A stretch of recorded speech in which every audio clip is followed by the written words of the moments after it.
It is June 8th, 2026, 11:29 p.m., just for posterity.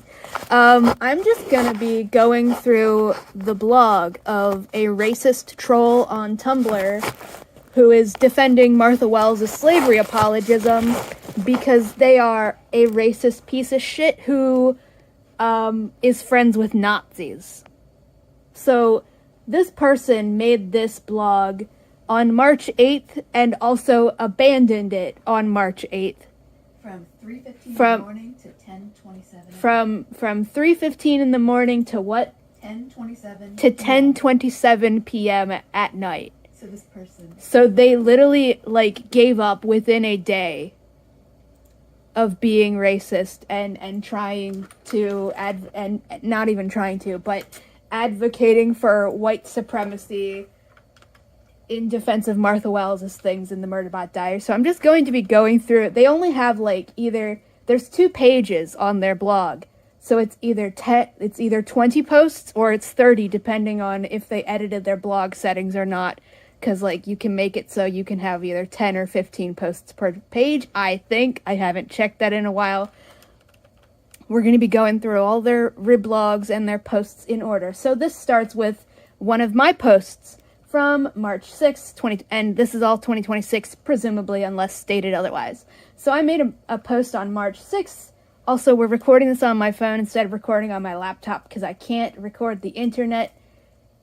So yeah, you'll just gotta check it for them. Oh, I guess I should say, the name of the blog is Reply and Reach 7564 because they are a racist coward.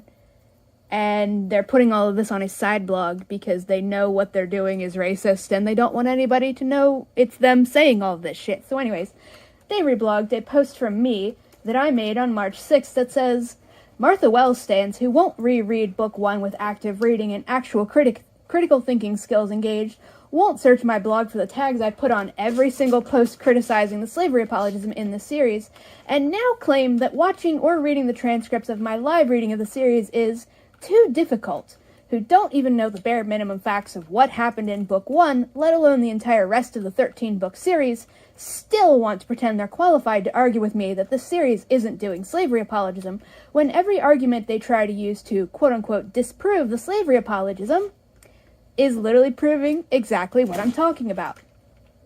Again, also a cat, Gizmo, is climbing around on the back of the sofa, so if you hear things falling, that's Gizmo, who's currently kneading the yarn.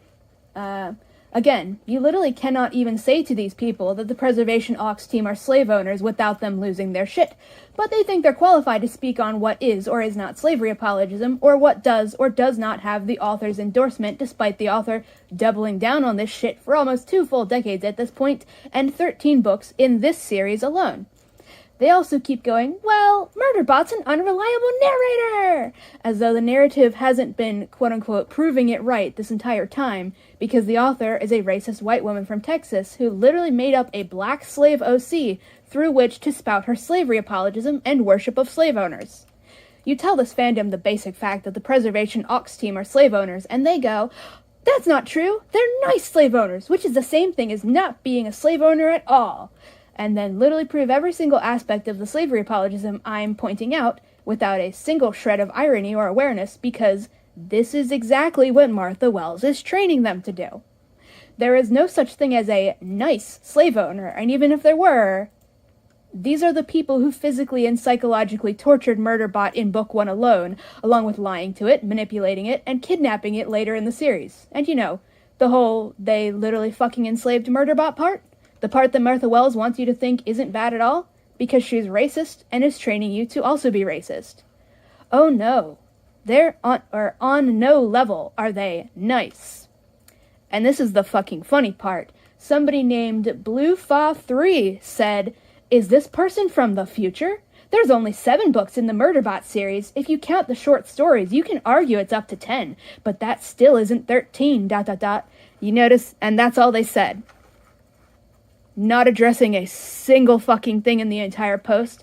They're just literally admitting they have no idea what they're talking about. So I put the image, some of you may be familiar with it, screenshot from the Scooby-Doo live-action movie, the first one, of Shaggy standing in front of a couch in a little, like, gunslinger pose saying, "Are you challenging me?" And then, yeah, you maybe have seen the high geologist centaur Ace meme. It's just very funny because he's wearing brown pants and he's standing in front of a brown sofa and it kind of looks like he's a brown centaur with a green shirt on. Anyways, so then I put "Are you challenging me?" That's the tone he says it in. I'm sure I could play it on YouTube. Actually, I will for fun. Let's do it.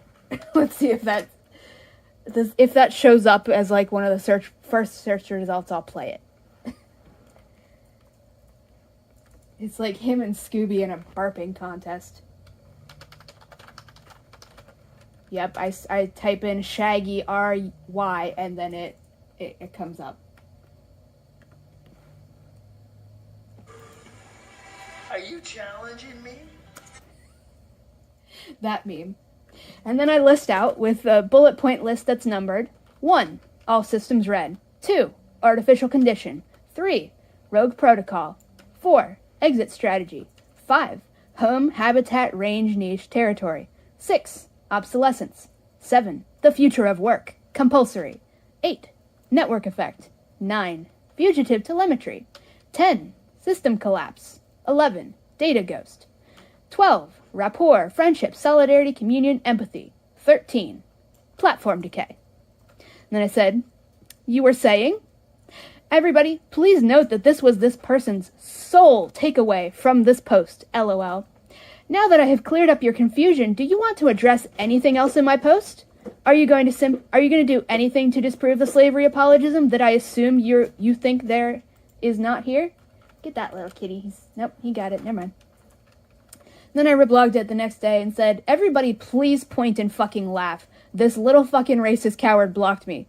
Please fucking point and laugh with me. This is so fucking funny. This fandom is so fucking pathetic, I swear to God. They literally thought they could get away with trying to pretend I don't know how many books there are in this series and tried not to say a single thing about the slavery apologism that the post is talking about and then immediately blocked me like a little fucking crybaby coward that they are. These people know they cannot actually say a single fucking thing or find a single goddamn quote from this series proving that it's not doing slavery apologism, so they will deflect at every opportunity, even when it makes them look just so fucking pathetic and cowardly. Imagine trying to leave that smart-ass comment and then blocking when you are proven wrong and forced to actually commit to what the fucking post is about, instead of trying very blatantly to derail it in the most pathetic way possible because, like, yeah, person, I do in fact know how many goddamn books there are in the series, just like I know that none of them do a single thing to actually refute the slavery apologism that started in Book 1. These people don't even know how many stories are in the series, let alone the basic facts that happened of what happened in Book 1 alone, but they still want to pretend there's no slavery apologism in the series, even though when they are told they have to actually address what this post is about, they immediately block me, like the little fucking cowards they are. Have fun being a coward. Everybody gets to make fun of you forever now. You really thought you were fucking clever by trying to very blatantly derail a post talking about slavery apologism to make a smart-ass attempted comment about how I don't know how many stories are in this series. Insert the meme of that dude saying, "I know more than you." The average Murderbot fan couldn't even list out the titles of the main books, quote-unquote, in this series, but they still want to pretend that they are qualified to argue that there's no slavery apologism in it. They wouldn't even be able to tell you how Book 1 ends, but they still want to pretend they're qualified to say that there is no slavery apologism or bigotry of any kind. Point and laugh. Point and laugh. And I guess this is what prompted this racist troll in particular to make this blog, because then they reblogged it and said, "Data Ghost is not part of the Murderbot Diaries, per Wells' own website, which simply refers to it as a short story and does not list it on the page for the series. She is a sci-fi author, so many of her novels and short stories contain sci-fi." I know, it's so funny. Yes. These people can't even do their research. I gotta read this, hold on. She is a sci-fi author, so many of her novels and short stories contain sci-fi themes. This does not mean they are all part of the same series. Platform Decay is unreleased, so a reasonable person would not expect it to be counted when you are discussing the book's contents, because you cannot know the full contents and context of an unreleased book. Even counting the unreleased book, there are still only 12 works in the series. Should we point and laugh? Are you always this rude when simple misunderstandings arise? Okay, as you were saying. Martha Wells is literally not even a fucking sci-fi author.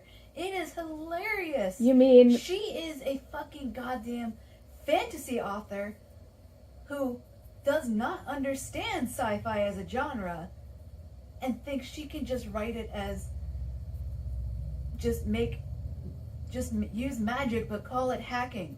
Yeah. It's so fucking funny because people who haven't done a single shred of research on Martha Wells... They think she's a fucking debut author. They think she's a debut author. They think she's a sci-fi author when the Murderbot Diaries is the fucking odd one out for being really shitty sci-fi. For being sci-fi and somehow being popular because everybody loads every single thing. Yeah, It's really funny because, yeah, everybody who reads the Murderbot Diaries then goes on to try and read the rest of her things, and they're like, oh, this is actually shit. Okay, this is shit. Okay, anyways, we'll scroll up to the next post, and it's again a reblog of a post from me. This one I made on February 4th. Made with speech-to-text, as you can just assume all of my posts are at this point because my computer is still being a failure. At the end of the day, unless you are actually going to take any time at all to actually search through my blog and look for the posts that I have already made over how many years now criticizing the slavery apologism, white supremacy, classism, and ableism in Martha Wells' writing, then no, you're not qualified to come into my ask box baselessly asserting that it's not actually racist, because you said so. Even if you remember more about the series than the person who literally decided to die on the hill of defending a quote from Moby Dick under the assumption that it was from the Murderbot Diaries. You either actually take the time to read what I have said over the fucking years now, multiple thousands of words, including literally over 300,000, or you don't fucking act like you are qualified to argue that the series is not racist. You either look at the posts I have already written, and you actually think about them without immediately knee-jerk dismissing them, or you fuck off. I don't mind answering genuine questions for clarification, but you all need to understand that it is very clear when you're not actually being genuine. It is, in fact, very obvious to people who are not racist. I have answered many asks over the years that are genuinely acting in good faith, and I am happy to do that. But literally, you need to understand that just because you say you're acting in good faith does not actually mean you're acting in good faith, and everybody who actually cares about fighting racism can tell the difference. It is, in fact, extremely obvious. Look through my Martha Wells tag. Look through my the Murderbot Diaries tag. Look through my The Books of the Raxura tag. Look through my Witch King tag, as sparse as it is. For fuck's sake, I literally have a YouTube playlist where I am live reading the books straight to the camera and giving you line-by-line analysis and explaining everything wrong with how it is being framed, how it is being written, and how this all adds up to slavery apologism and repeating the patterns of bigotry that Martha Wells has been doubling down on in her writing for over a decade now. You do actually have to put in the bare minimum amount of effort to get on my fucking level before you can come charging into my inbox, acting like you are qualified to say, without any basis whatever, that the series isn't racist and is definitely not doing slavery apologism. If you are not actually willing to look at my arguments and the other arguments of people who have criticized this and actually understand the bare minimum of what we are fucking talking about, you are not qualified to disagree. If you cannot tell the difference between a quote from a book from 175 years ago and a quote from the Murderbot Diaries, no, you're not doing media analysis. You're not even pretending to. You're just being racist. And everybody who's not as racist as you are can tell. Reply and Reach responded. Again, all of their posts are from March 8th, and then they literally gave up. Pause before you start reading that one. Not only are the people who having can't tell commentary. the difference, You just talk because it's not only leaning. are the people who read Oh, a I passage, forgot my ice cream! not only are the people who read the passage from Moby Dick and think it's Martha Wells showing their asses for how racist Hold they on. are. Everybody, memorial for my ice cream. It melted. I forgot it was sitting here. Okay, continue. I I'm have sad. mine in the freezer. They seem to freeze well. Okay. Stick that in the freezer then if you're walking that way after you say whatever you're saying.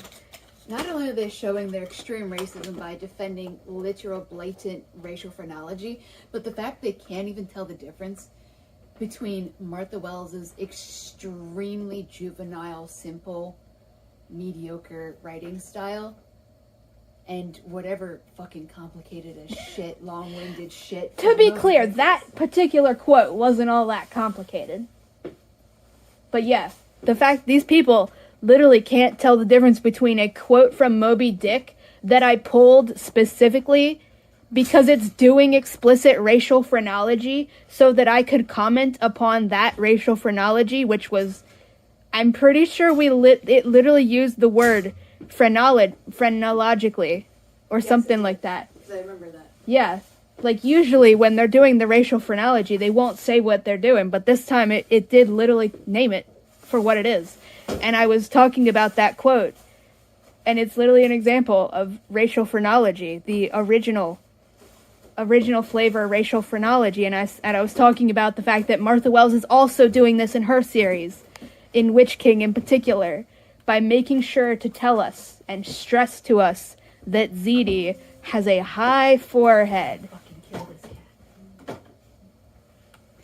And anyways, yeah, that's a whole thing. That's a real thing that actually happened. People in this fandom are so racist, they will literally see a quote from Moby Dick that is explicitly being racist and will defend it because they think Martha Wells wrote it in 2026. Anyways, Reply and Reach replied in quotation marks to be sarcastic. In order to be qualified to discuss racism, you have to read the 300,000 plus words that I, a white person, wrote about racism. You can't have an opinion on race in fiction unless you agree with me, a white person. Center me, a white person, in your analysis of race in media. Make me, a white person, feel good and valid when you talk about race in media. And never disagree with me, a white person, when I talk about racism. If you don't agree, I, a white person, will tell you that you aren't smart enough to know racism when you see it. This is good and progressive, and that's all they left. And it's like... And the funniest thing about that is... Continue. There's a blog called Creating Black Characters, and they have a anti-racist book club kind of thing that they do with their followers, where they will assign reading to their thousands of followers. And one of the books they had as assigned reading, where everybody would read a chapter and they would make a post on their blog discussing it, included White Mediocrity, which is a book by a white woman White Fragility, which is by a white woman talking about how all these fucking white people that she's talked with, including her having to talk about racism with them, and how they instinctively fucking fall back on the same fucking shit. Mm-hmm. And she literally coined it as white fragility. And it's an entire... Because it's a literal whole aspect of white supremacy.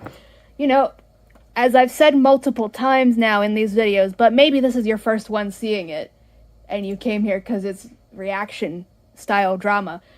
Yes, I am a white person, and you know why I am so loud in talking about race? And again, I have to stress to you all, Martha Wells, the white author being criticized for slavery apologism, worship of eugenics, worship of slave owners, worship of the rich, glorifying pedophilia and incest. She's a white woman from Texas. This is somebody defending a white woman's racism and claiming, we will get into that, presumably. They are claiming it's reverse racism for me to criticize Martha Wells because Martha Wells is a white woman, and criticizing white women is racist against white women. I'm not joking. They literally argue that. You'll see it.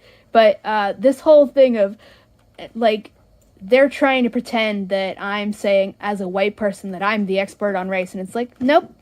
Everybody with basic critical thinking skills here can see what you're doing. This is a really blatant manipulation tactic trying to prey on white fragility and hoping that simply pointing out that I'm white will make me stop criticizing. Checks notes another white person's anti-blackness and slavery apologism that she's been doing for decades.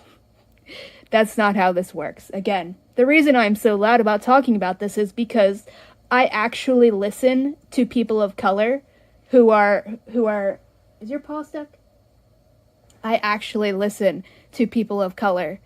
And the resounding fucking scream for years is, you have to actually do your part and actually criticize racism when you see it. You can't simply sit by and wait for somebody else to do it for you.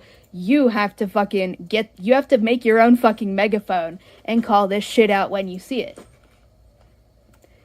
That's why I'm doing this. And now we have this person who is defending Martha Wells' white supremacy and anti-blackness in particular, because she's doing slavery apologism and has written anti-black in particular caricatures. And this person has admitted that they are not black, but they are a person of color, and they enjoy.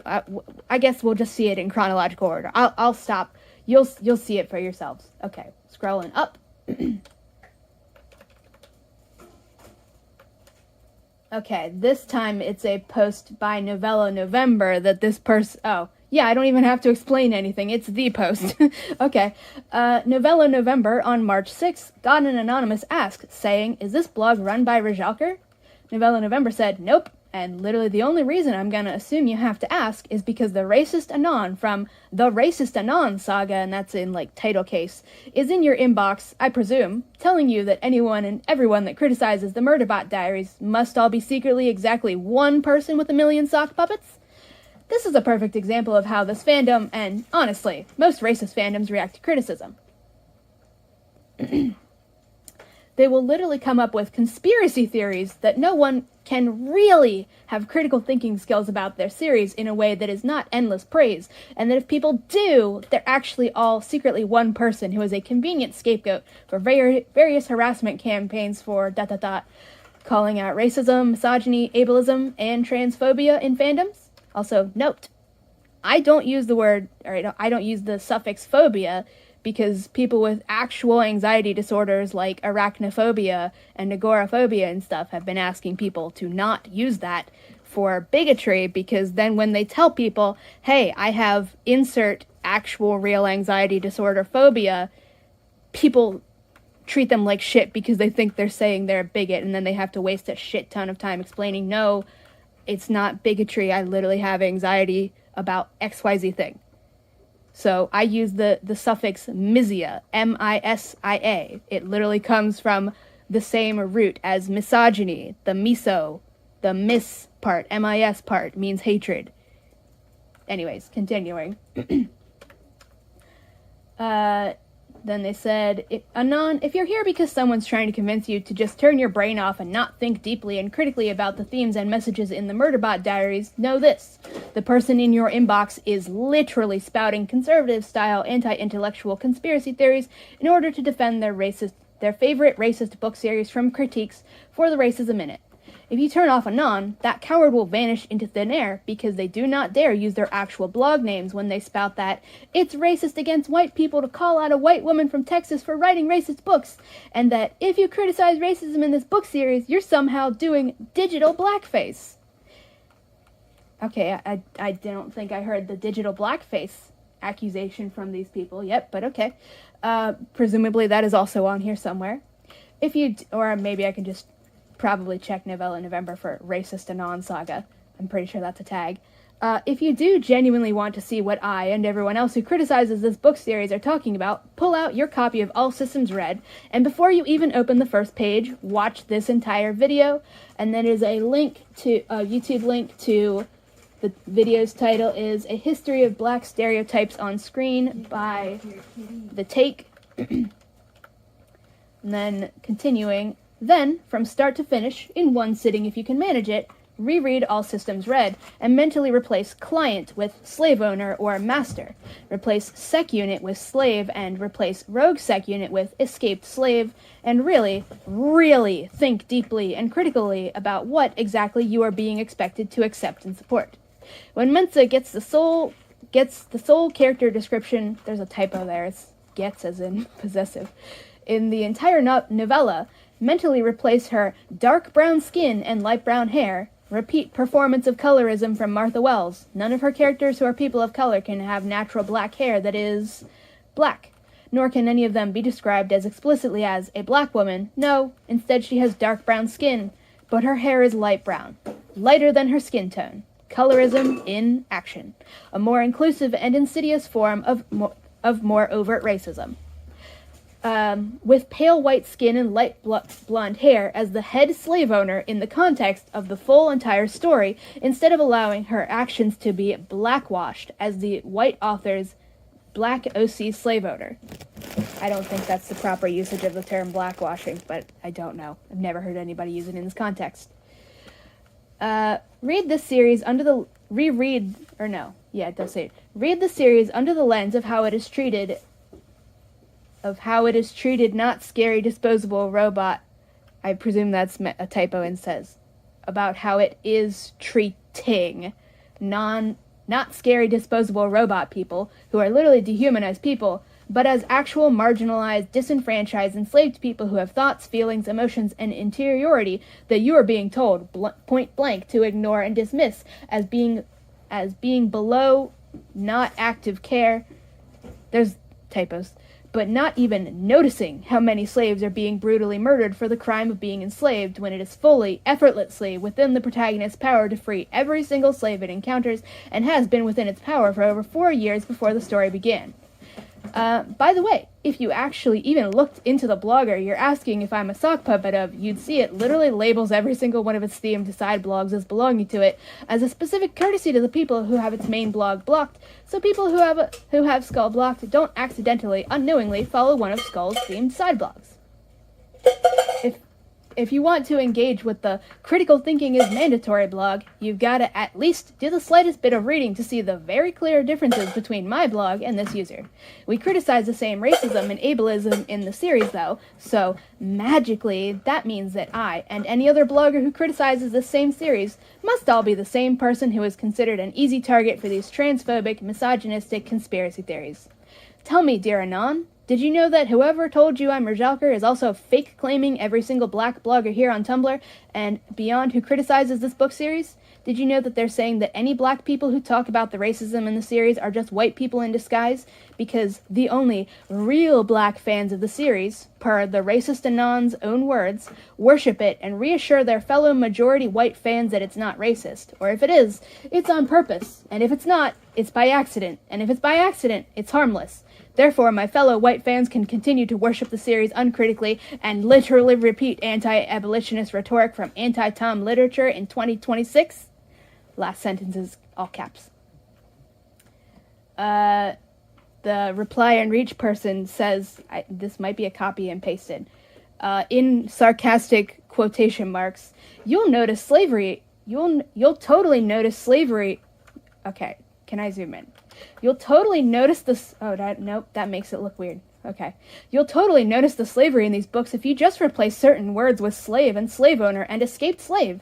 It's like they were there all along. Even though there are over 1 billion brown people in the world, because many brown people are not black, who might enjoy this representation. Being slave owners? Yep. I'm mad that the author didn't use the word black, so instead, imagining that the brown woman is a white blonde woman. By changing everything, I've eliminated valuable representation and made myself feel good. That's another win for the people of color that I love to talk over.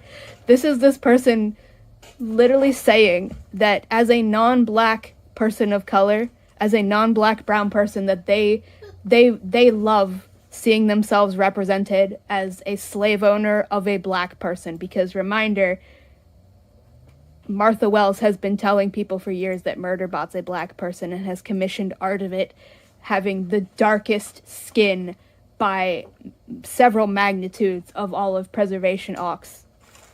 So now the person here, who you will see later is literally consorting with Nazis, literally saying, well, the slave owner is my favorite representation, and also they're just pretending they don't know how to read and don't know what anything is. We're already at the top of this page, so we're going to page 1 now, because, our posts on this topic are very long and detailed, and then that's all they got.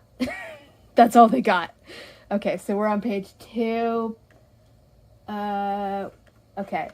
Okay, I did respond to them of that thing, so I just probably repeated myself. So I responded on March 8th, You think slave owners are valuable representation? So brown people enjoy the anti-black series that is upholding anti-black slavery apologism? And you think this is somehow proving that it's not anti-black at all or doing slavery apologism? That non-black people enjoy the series that is explicitly upholding anti-black stereotypes to uphold slavery? Again, everybody noticed that the racist troll is literally not providing any evidence from the text to support their claim that the series is not doing slavery apologism. Now they're literally just saying that even if it is, it's totally fine because non-black people enjoy the explicitly anti-black slavery apologism and enjoy seeing themselves in slave owners. Alrighty then. Let me just control F alrighty then and make sure they didn't just reblog this multiple times. Okay. So I wouldn't be reading it twice. Nope. The racist troll, white supremacist piece of shit, who literally wants to be represented as a slave owner of black people and thinks that's positive representation. Even though the entire fandom is aware that Dr. Mensah is a black woman until this fucking white supremacist gets to her.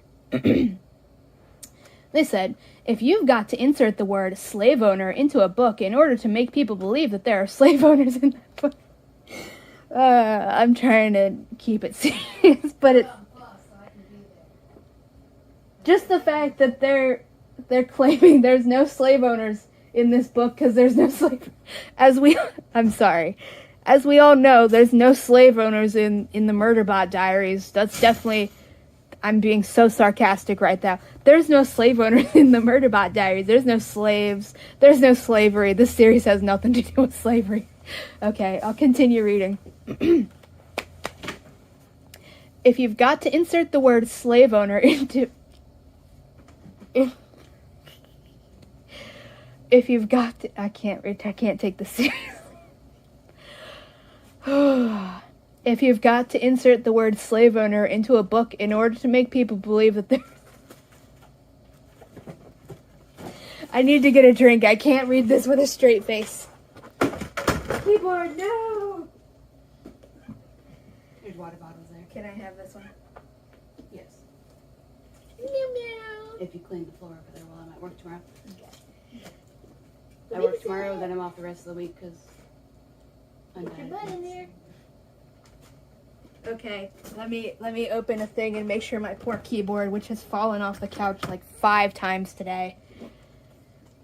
I will read this with a straight face this time, I swear.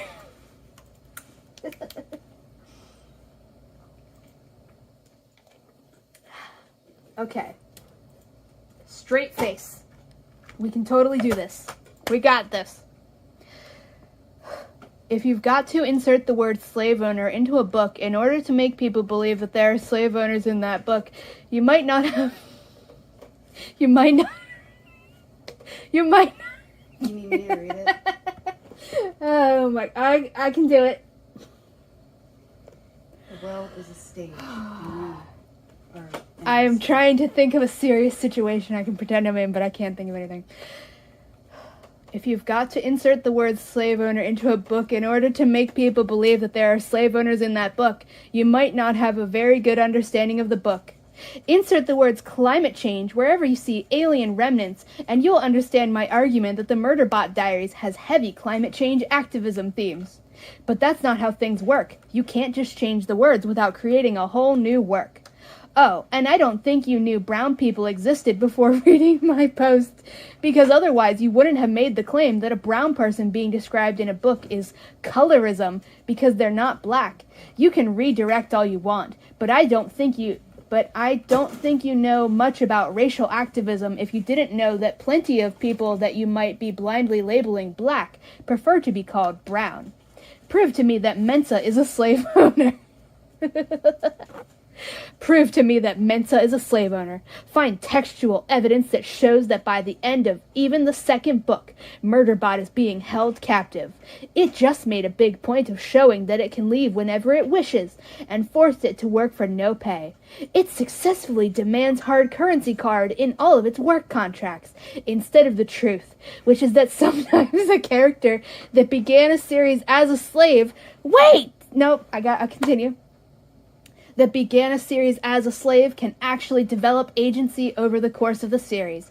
Because if you can't prove that, it's damn clear that you just hate whatever a brown woman MC would do or say. Okay, there's so many things wrong with that. Let's work backwards. I have to Hold on. interject. Okay, fine. Murderbot got one Just singular talk dollar. louder. Murderbot got demanded hard currency card. Singular. Dobby got paid 1 gold coin a month. Murderbot got paid exactly $1 Yep. per platform, Decay. Yeah. Yeah, anyways, let's work backwards, okay? You just hate whatever a brown woman MC, which stands for main character, would do or say. Okay, Mensa's a black woman. She's not ambiguously brown. She is a black woman, specifically. Second of all, she's not the main character. Murderbot is the main character. So, they're just lying and being anti-black racist. Everybody in this fandom, including the people that whitewash Murderbot as a matter of course, know that Mensa is a black woman. They might whitewash that black woman, but they know she's a black woman. Anyways,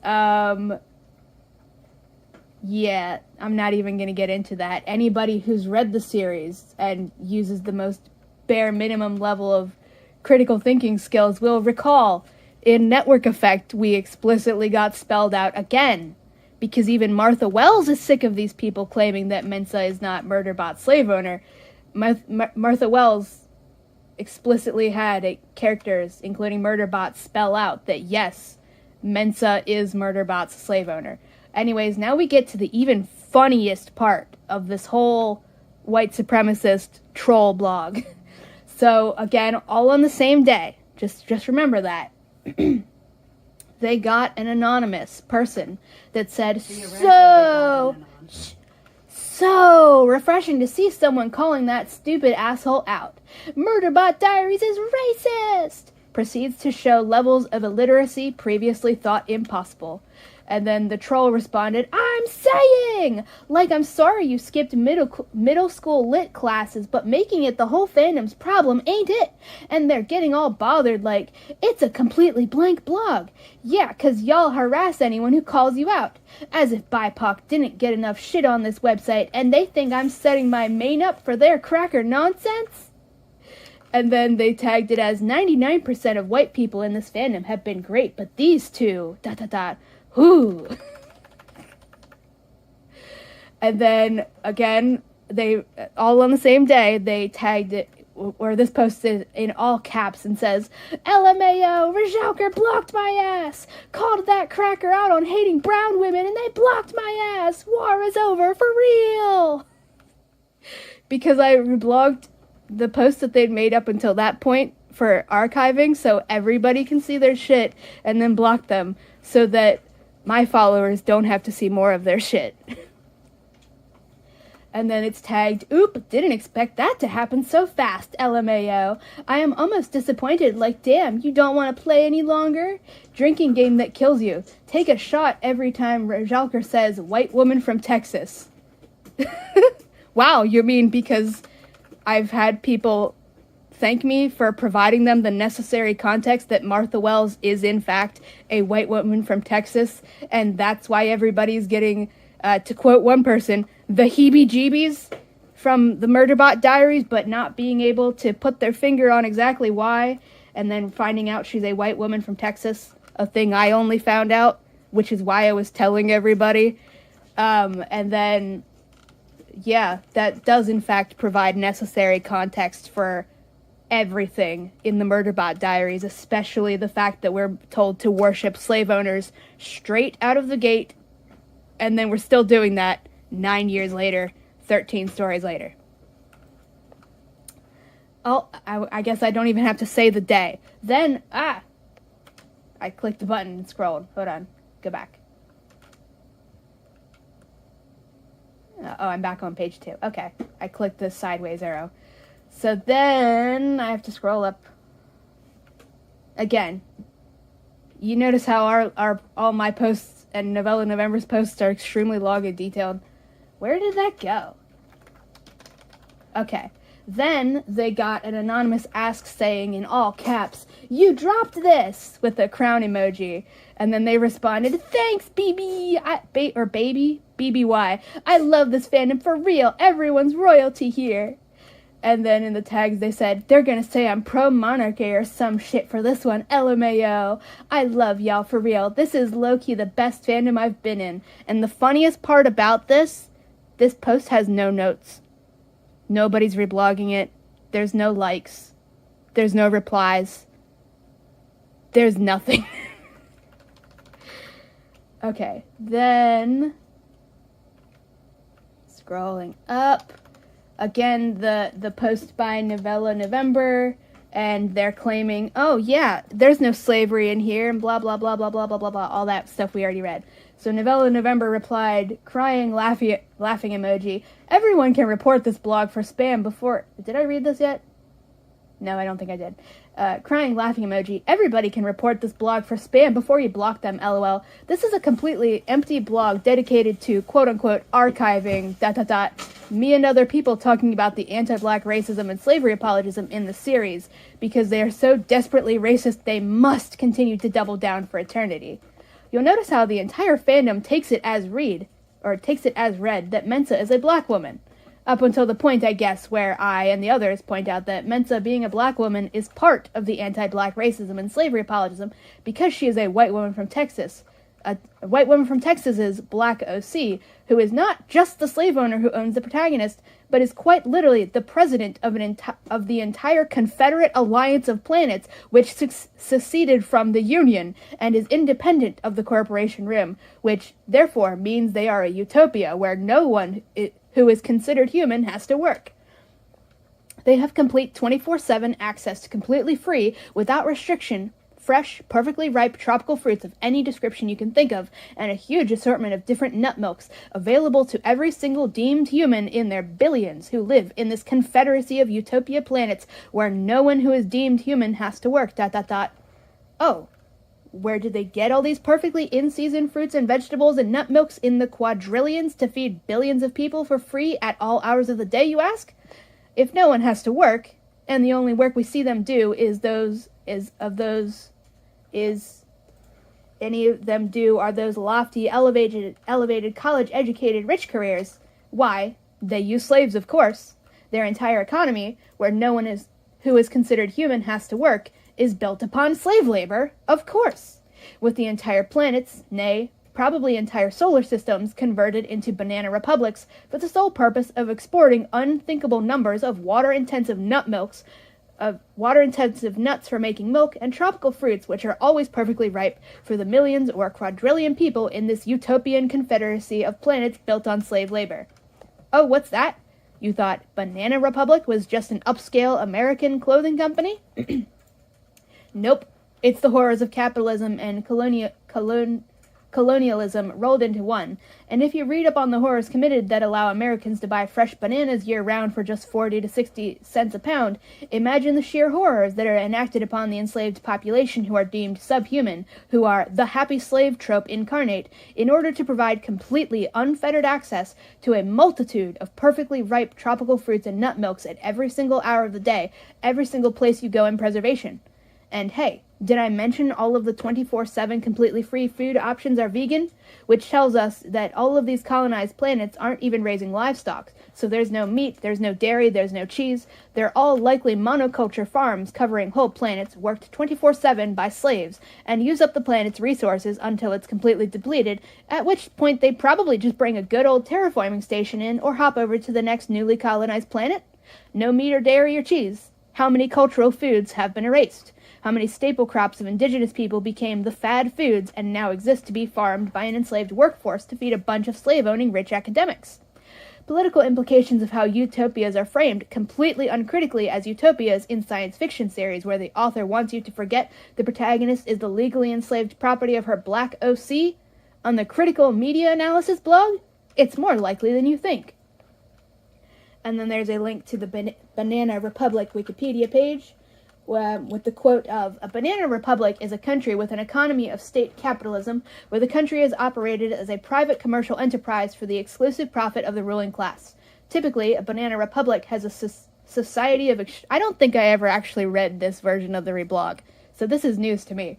Typically, a banana republic has a society of extremely stratified social classes, usually a large, impoverished working class and a ruling class plutocracy, composed of the business, political, and military elites. And then they said, anyways, you can report the empty blog for spam, and no, this is why it's so important to talk about racism in media, because racists like this will double down to forever and defend it. And then Reply and Reach said, in sarcastic quotation marks, the entire fandom thinks that Mensa is a black woman. And then, except the entire fandom doesn't. You're blocked by most of the fandom, so you aren't seeing very much. Plenty of people like to picture Mensa as black, but plenty more fan casters South Indian, or Guyanese, or Brazilian, or Fijian, or Omani. You aren't invited to the servers and group chats where people talk about these theories, but that doesn't mean they don't exist. But you think brown headcanons don't exist unless they're in response to you. Non-white people don't need to be prompted to remember that brown people exist and can be represented in media. You're telling on yourself. I'm not American, so I don't know what clothing store you're talking about, and there is no evidence of resource depletion in any of the books. You can believe wormhole travel and humans living long-term on different planets throughout the universe, but you draw the line at agricultural developments? What do they mean long-term? I don't fucking know. Oh, wait, no, I guess they just mean, like, year-round, not expanded lifespans. I don't That's know. what I thought. Sci-fi might not be your genre. Also, all of the main human characters have jobs. In case you forgot, they are lawyers, scientists, planetary leaders, security workers, etc. Does it only count as work if a corporation forces a character to do it? FYI, the archiving tag is Rajalkers. I have no interest in keeping a record of what some chronically online white saviors think. And this blog isn't empty. It's full of me calling out some white nonsense. You can report it if you want, but I know y'all like to silence BIPOC voices however you can. And then they tagged it as, they're picturing the brown woman as brown just to prove me wrong. There's no other reason that people would think about brown people. Y'all make it worse every time you open your mouths. The Murderbot Diaries. And again, I gotta say really explicitly, everybody knows that Mensa is a black woman, and also Martha Wells has been sharing her quote-unquote fan casts of Mensa as a black woman. And I don't know why it's referred to as a fan cast when the author's doing it. That's not a fan cast. You're the author. I think it's because it's not an actual official casting that the person's been confirmed. Yeah. Martha Wells has made it extremely clear since 2018, the year after the first book came out, when most of the other books came out all within 3 months of each other, that Mensa's a black woman. Everybody knows this. Anybody claiming not to know this is anti-black. Anyways, and yeah, anti-black colorism. Then they got another Anon says, okay, but like, why did Novella, November, and Rajalker low-key not convince they're different people? But that's another thing. Think, who does all the farming and go straight to slaves? And then a raised eyebrow emoji. The ag bots are legit at the damn start of the book 7! No, I won't interrupt. I'll continue. Why does Rajalker think that Prezox not being full of white people is tokenization when the planet they're from has an explicit history of colonization? Why would Novella November insist that Mensa being a black woman is part of the anti-black racism and slavery apologism? And why would Rajalker decide that the way to make the Murderbot Diaries quote-unquote less racist is to have Murderbot kill Prezox? And then in parentheses, objectively racist, or have Mensa buy a fuck ton of sec units? In parentheses, outright slavery apologism, playing into the myth of the benevolent slave owner. Dare I say self-report? Dare I say all the activism posting is moral projection? Dare I say white people activities? I won't interrupt. And they responded, damn white people activities! Not gonna lie, I thought they were different people at the start, but low-key not believing it. Online and offline at the same times. Because as we all know, I wake up at 6 in the morning all the time. Definitely. Spelling the same words wrong. Something suspicious here. It's very funny how they say that, because they got the something suspicious here in parentheses, and then outside the parentheses is a little exclamation mark. It seems very silly. Anyways, they stay telling on themselves. Agbots are an allegory for black people. Now, why would you think that? We got automated farming tech right here, and now in the real world, so why would you think black people are farming robots? And they want to say Murderbot's a slave? Okay, why you want the slave to kill people? They want to say Mensa should be white and blonde? Okay, why you want the white blonde lady to swoop in and save all the quote-unquote slaves? And those things are supposed to be happening in they're the same dumb. story? No, they're just lying. Okay, blah blah blah. And here I am enjoying my BIPOC character cast when all of a sudden these white people want to put on a show. They want to start some shit. Typical. The fact that this person is doing a black scent while doing all this and being anti-black racist really says something. They tagged it as white people see BIPOC enjoying a fandom and say, somebody gotta stop that shit immediately. Somebody gotta intervene. It's... Okay, there's so many things wrong with all of these, but, I mean, if you're here, you've probably read my posts, and if you haven't read them yet, you can just go look at them. They're public. You can watch my other videos. But also, like, the fact that they're claiming that I'm seeing people talking about, like, it's been literally, like, over a year since I bothered looking in the Murderbot Diaries tag, because this fandom has nothing for me. It's either all people misgendering Murderbot, erasing the fact that Murderbot is Arrow, Ace, and repulsed by everything, everybody whitewashing Murderbot, slavery apologism, or all of the above. Continued. They said, Rajalker blocking me and still posting about me funny as ASL. I don't know what ASL stands for. Me funny and still posting about me funny ASL, honestly. Touched a nerve? Spiritually jobless behavior. And then the tags, watch these crackers call me ableist for saying jobless when it ain't got a thing to do with employment. I can't. The jokes write themselves. Unemployed. No formal employment at that point in time. Jobless. Ain't got shit better to do than yap. The fact that they're just continuing to do a black scent. Ain't contributing positively to society, ain't engaged in your community, ain't got a legacy except being angry and wrong. The funniest part is when I will get to the bottom of this post. Ain't got hobbies except being online, ain't got meaning in their lives, ain't gone outside.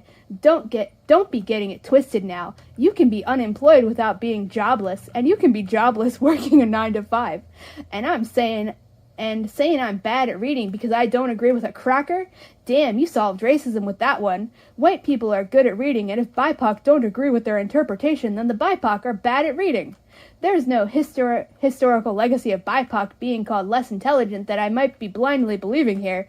Okay, you see all that ranting and raving about me having no legacy? See, the black scent? Hold on. Yeah, the black scent. That really is popping. The black scent? Yeah. While they're being anti-black. And defending a white woman's anti-blackness. But also all that whining and crying about me having no legacy, there's no notes on this post at all. There's no likes, there's no reblogs, there's no replies. After they just did that much crying and whining about how I have no legacy. Meanwhile, Clearly, Cloud is your living legacy. Huh? Cloud is my living legacy. Zach needs to stop saying that to people. He needs to stop. I mean, he did stop. That is the thing that happened. Yeah, and then you distracted me. But yeah, they're doing that much of a black scent and all of this shit. And then yeah, they're crying and whining that I have no legacy and nobody pays attention to me. And also that is just blatant ableism and worshiping of rich people. Pretending that being jobless and being unemployed are totally two different things, and it's not just blatant capitalist bootlicking is absurd. But also, I do in fact have a legacy, and I've literally had hundreds of people over the years, literally online in fandom that I've been criticizing bigotry in, come to me and say, thank you for criticizing the bigotry in this fandom. I can't believe that I was falling for that until I saw your posts. And now I started thinking critically and realized, wow, yeah, that show literally was telling me to view sexual harassment and assault as romantic. Like, literally, I'm not joking. I've had hundreds of people say this. Literally. But the racist troll who is doing a black scent while being anti-black is claiming that I have no legacy while they have literally no interactions with any of their posts except for the anons that they probably sent to themselves. Because even the posts from anons, those also don't have any notes. Nobody's interacting with this. Including the here's your crown. Yeah. You guys are my favorite fan. Yeah, the whole, you guys are the best fandom ever, and then there's literally no notes. It's like, I don't think that's true. I don't think you're actually interacting with this fandom. Anyways, all on the same day, I sent an ask to Novella November and said, the racist troll pretends to be so bad at reading that they're claiming not to know that Mensa is Murderbot's slave owner, despite this explicitly being spelled out to us dozens of times over the course of the series in prose so fucking basic and uncomplicated that people assume the series is meant for middle schoolers. Also, the racist troll. Trust me, everybody, I am such a good source of trustworthy information about what is or is not in this book series. Also, the racist troll is probably literally just the racist Anon from the racist Anon saga again, because they're just so desperate to be able to keep defending the series, except refusing to actually do anything that would defend it if what we were saying wasn't actually true. You know, like just giving us actual quotes from the books, because if what we were saying was really blatant lies, then wouldn't that be so easy to prove by literally just quoting the parts from the book that prove us wrong? If Murderbot's slave owners really did start immediately treating it like an equal in Book 1 as soon as they quote-unquote found out it was a real person, then why isn't there such a fucking quote that these people can pull that says, in quotation marks of me making shit up, after that, they started treating me like an equal, like I was a real human. They insisted on thanking me for everything they did, and asking if I was okay, and kept apologizing for enslaving me in the first place, and they started giving me rest breaks, and even tried insisting that I didn't need to do security at all, and could just stand around or even sit on the furniture and watch media, listen to music, or read books all day if I wanted to. It was weird. But I kind of liked it. It wasn't what I was expecting, but they were so nice to each other, it kind of made sense that they were nice even to me, even if I wasn't a real human like they were. So I got to spend 5 whole days where I didn't have to do any work, where I didn't have to stand around and pretend I was busy and didn't have to clean up after their trash anymore either. They actually let me go where I wanted to, when I wanted to, and sit on the furniture, and even eat some of the snacks from the human-grade kitchen instead of just the flavorless nutrient blocks that I was supposed to eat. I got 5 whole days where I got to do nothing but relax and enjoy my favorite music and books and movies and TV shows. It was the first time, and as far as back as I could remember, that I had had nice slave owners. It was nice. And it kept making me wonder how much nicer it would be not to have any owners at all. 5 days where I just got to enjoy myself and not do any work. I got to sit and watch my owners sweep the floors and carry things from one room to another. And they were so cheerful about it, too. They didn't even try to make me feel bad. And when I did start to insist I had to help out of habit, they insisted I go back to what I was doing, and they actually meant it. And then we got the news that the Deltfall habitat was under attack. They were screaming on the phone, begging for help, trying to warn us, and it all cut off abruptly. Mensa and some of the others wanted to go and help, and they wanted me to stay behind where it would be safe, because I had, apparently, already done enough to help them and didn't need to endanger myself anymore.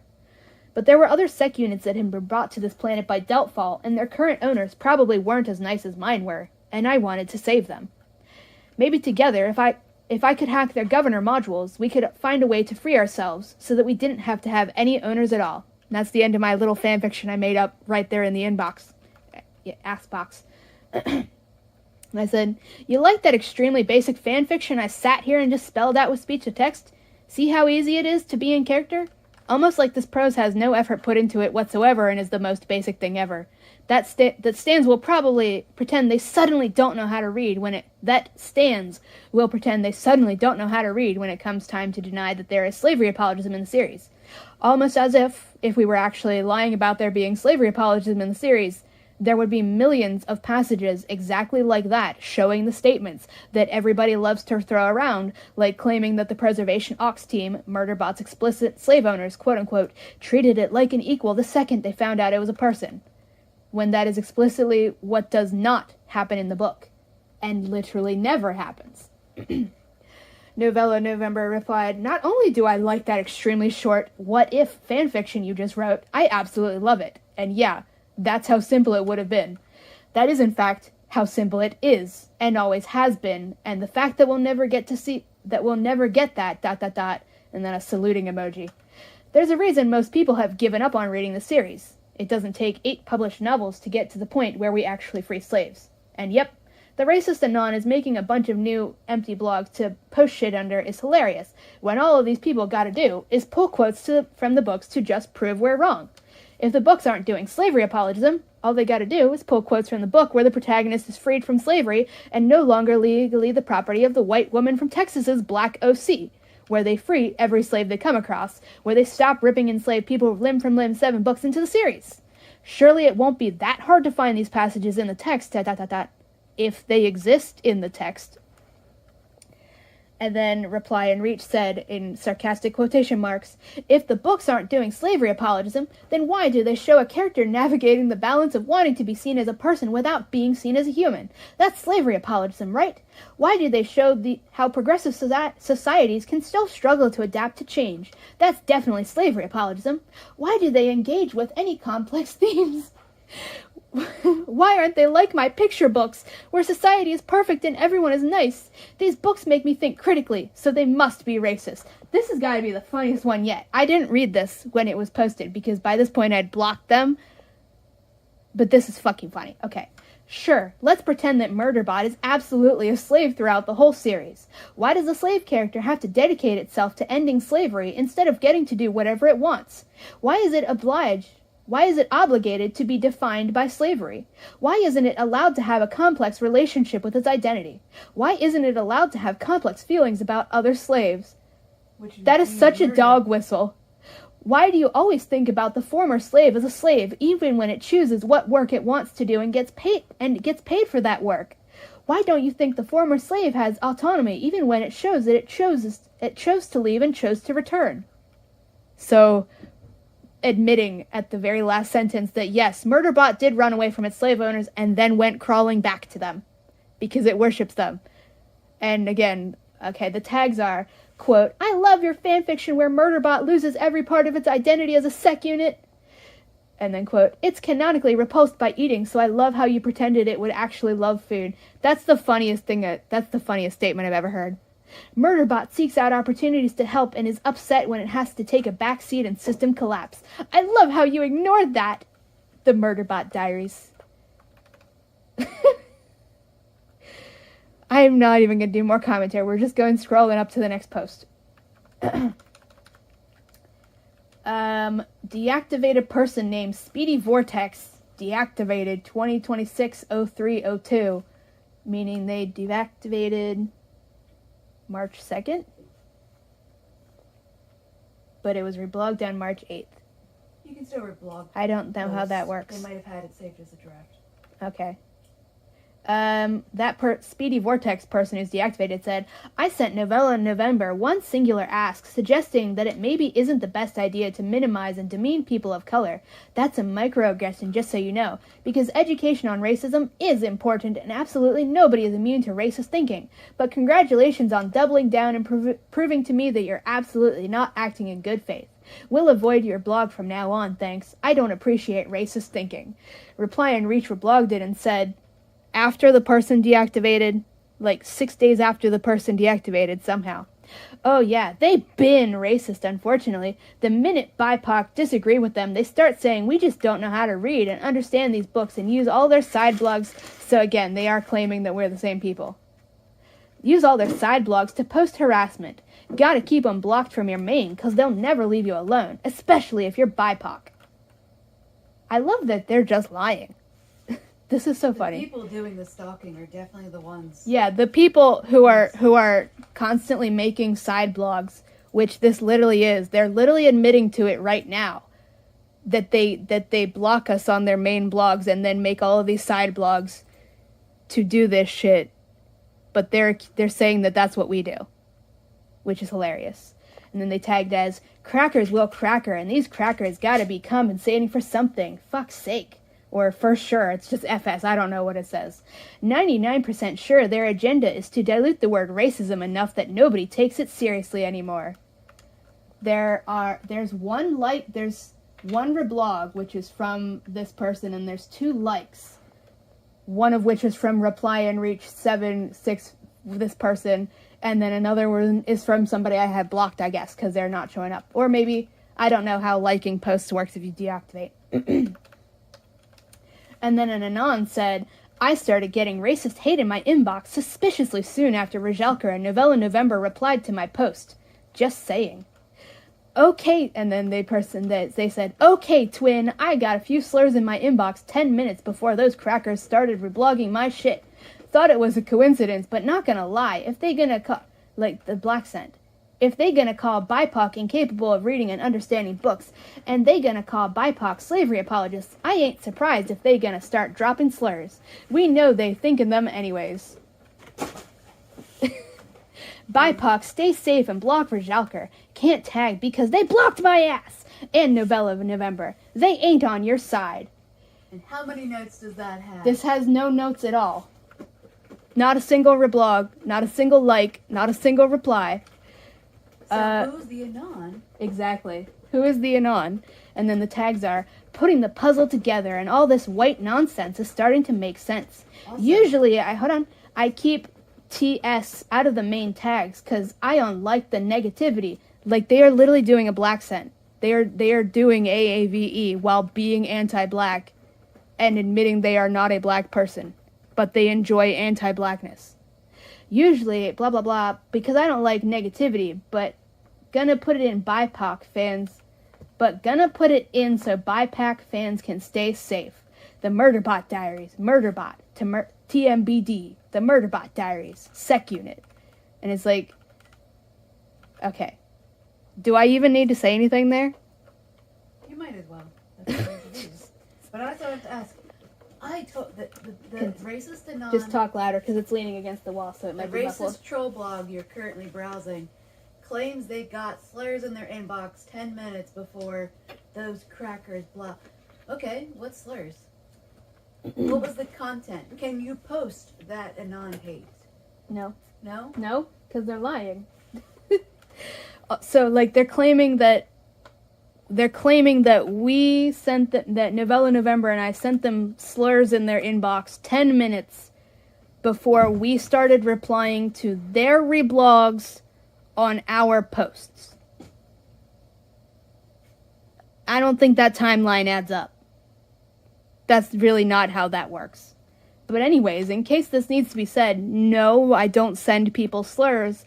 And even if people are trying to agree with me, if I see them calling people slurs, I not only block them, I report them first for hate speech, even if they're trying to agree with me or otherwise agree. Like, if you're calling TERFs slurs, then you're also getting blocked and reported. Like, it's 2026.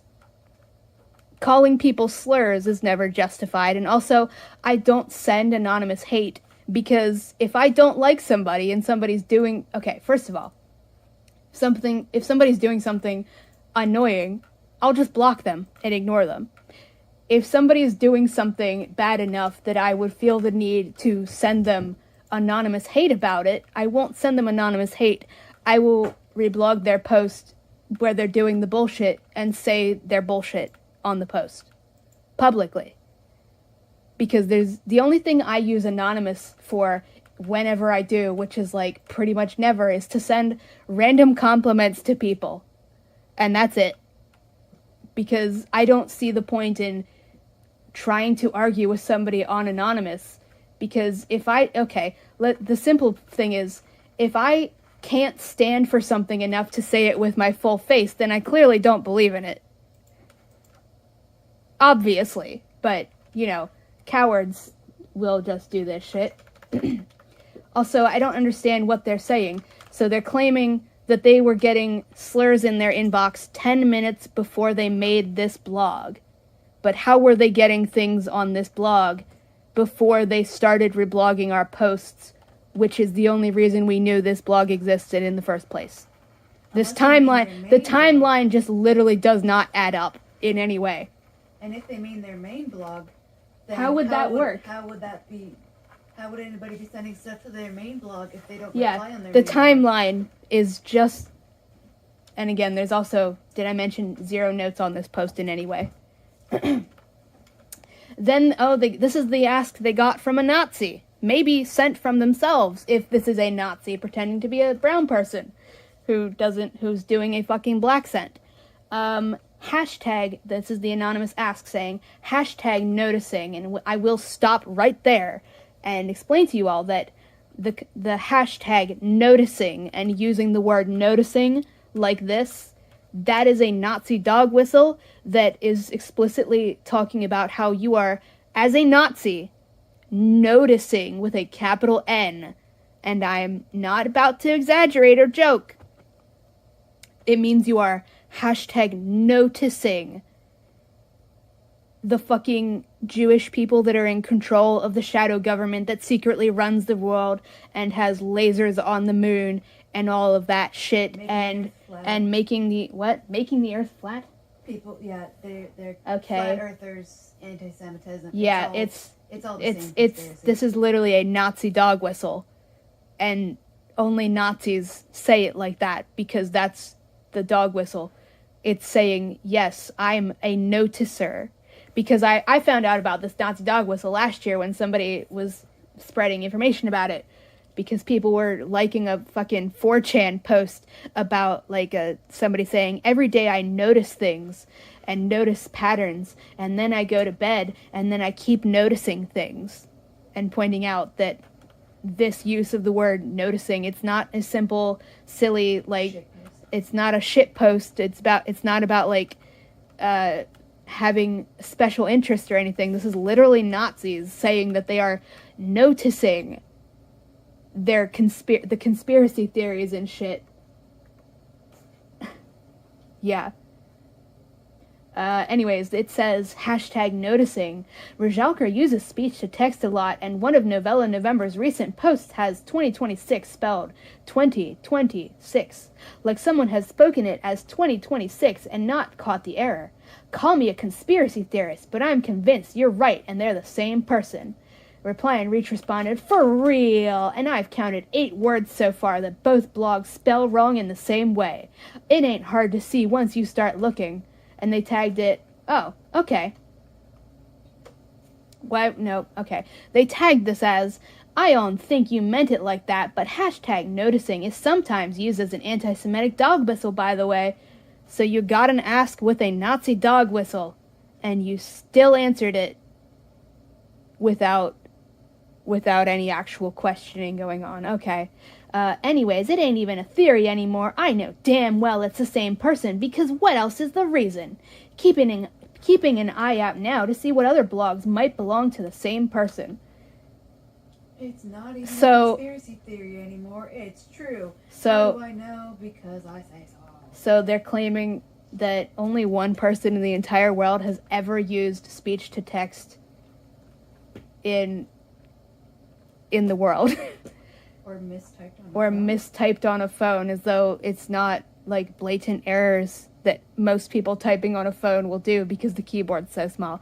Anyways, their next post is a reblog of their original post saying, LMAO, Rajalkar blocked me! All capital letters. It's now in all caps, officially blocked by Novella November 2! My melanin too strong, my opinion's too good! War is over, for real, for real, for real! Blocked by both of they accounts. Can't wait to watch this person make another LMA... What? Can't wait to watch this person make another LMAO.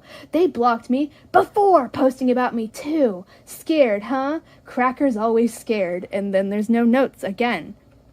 The fact that they keep accusing us of us making side blogs while they are literally posting this from a side blog.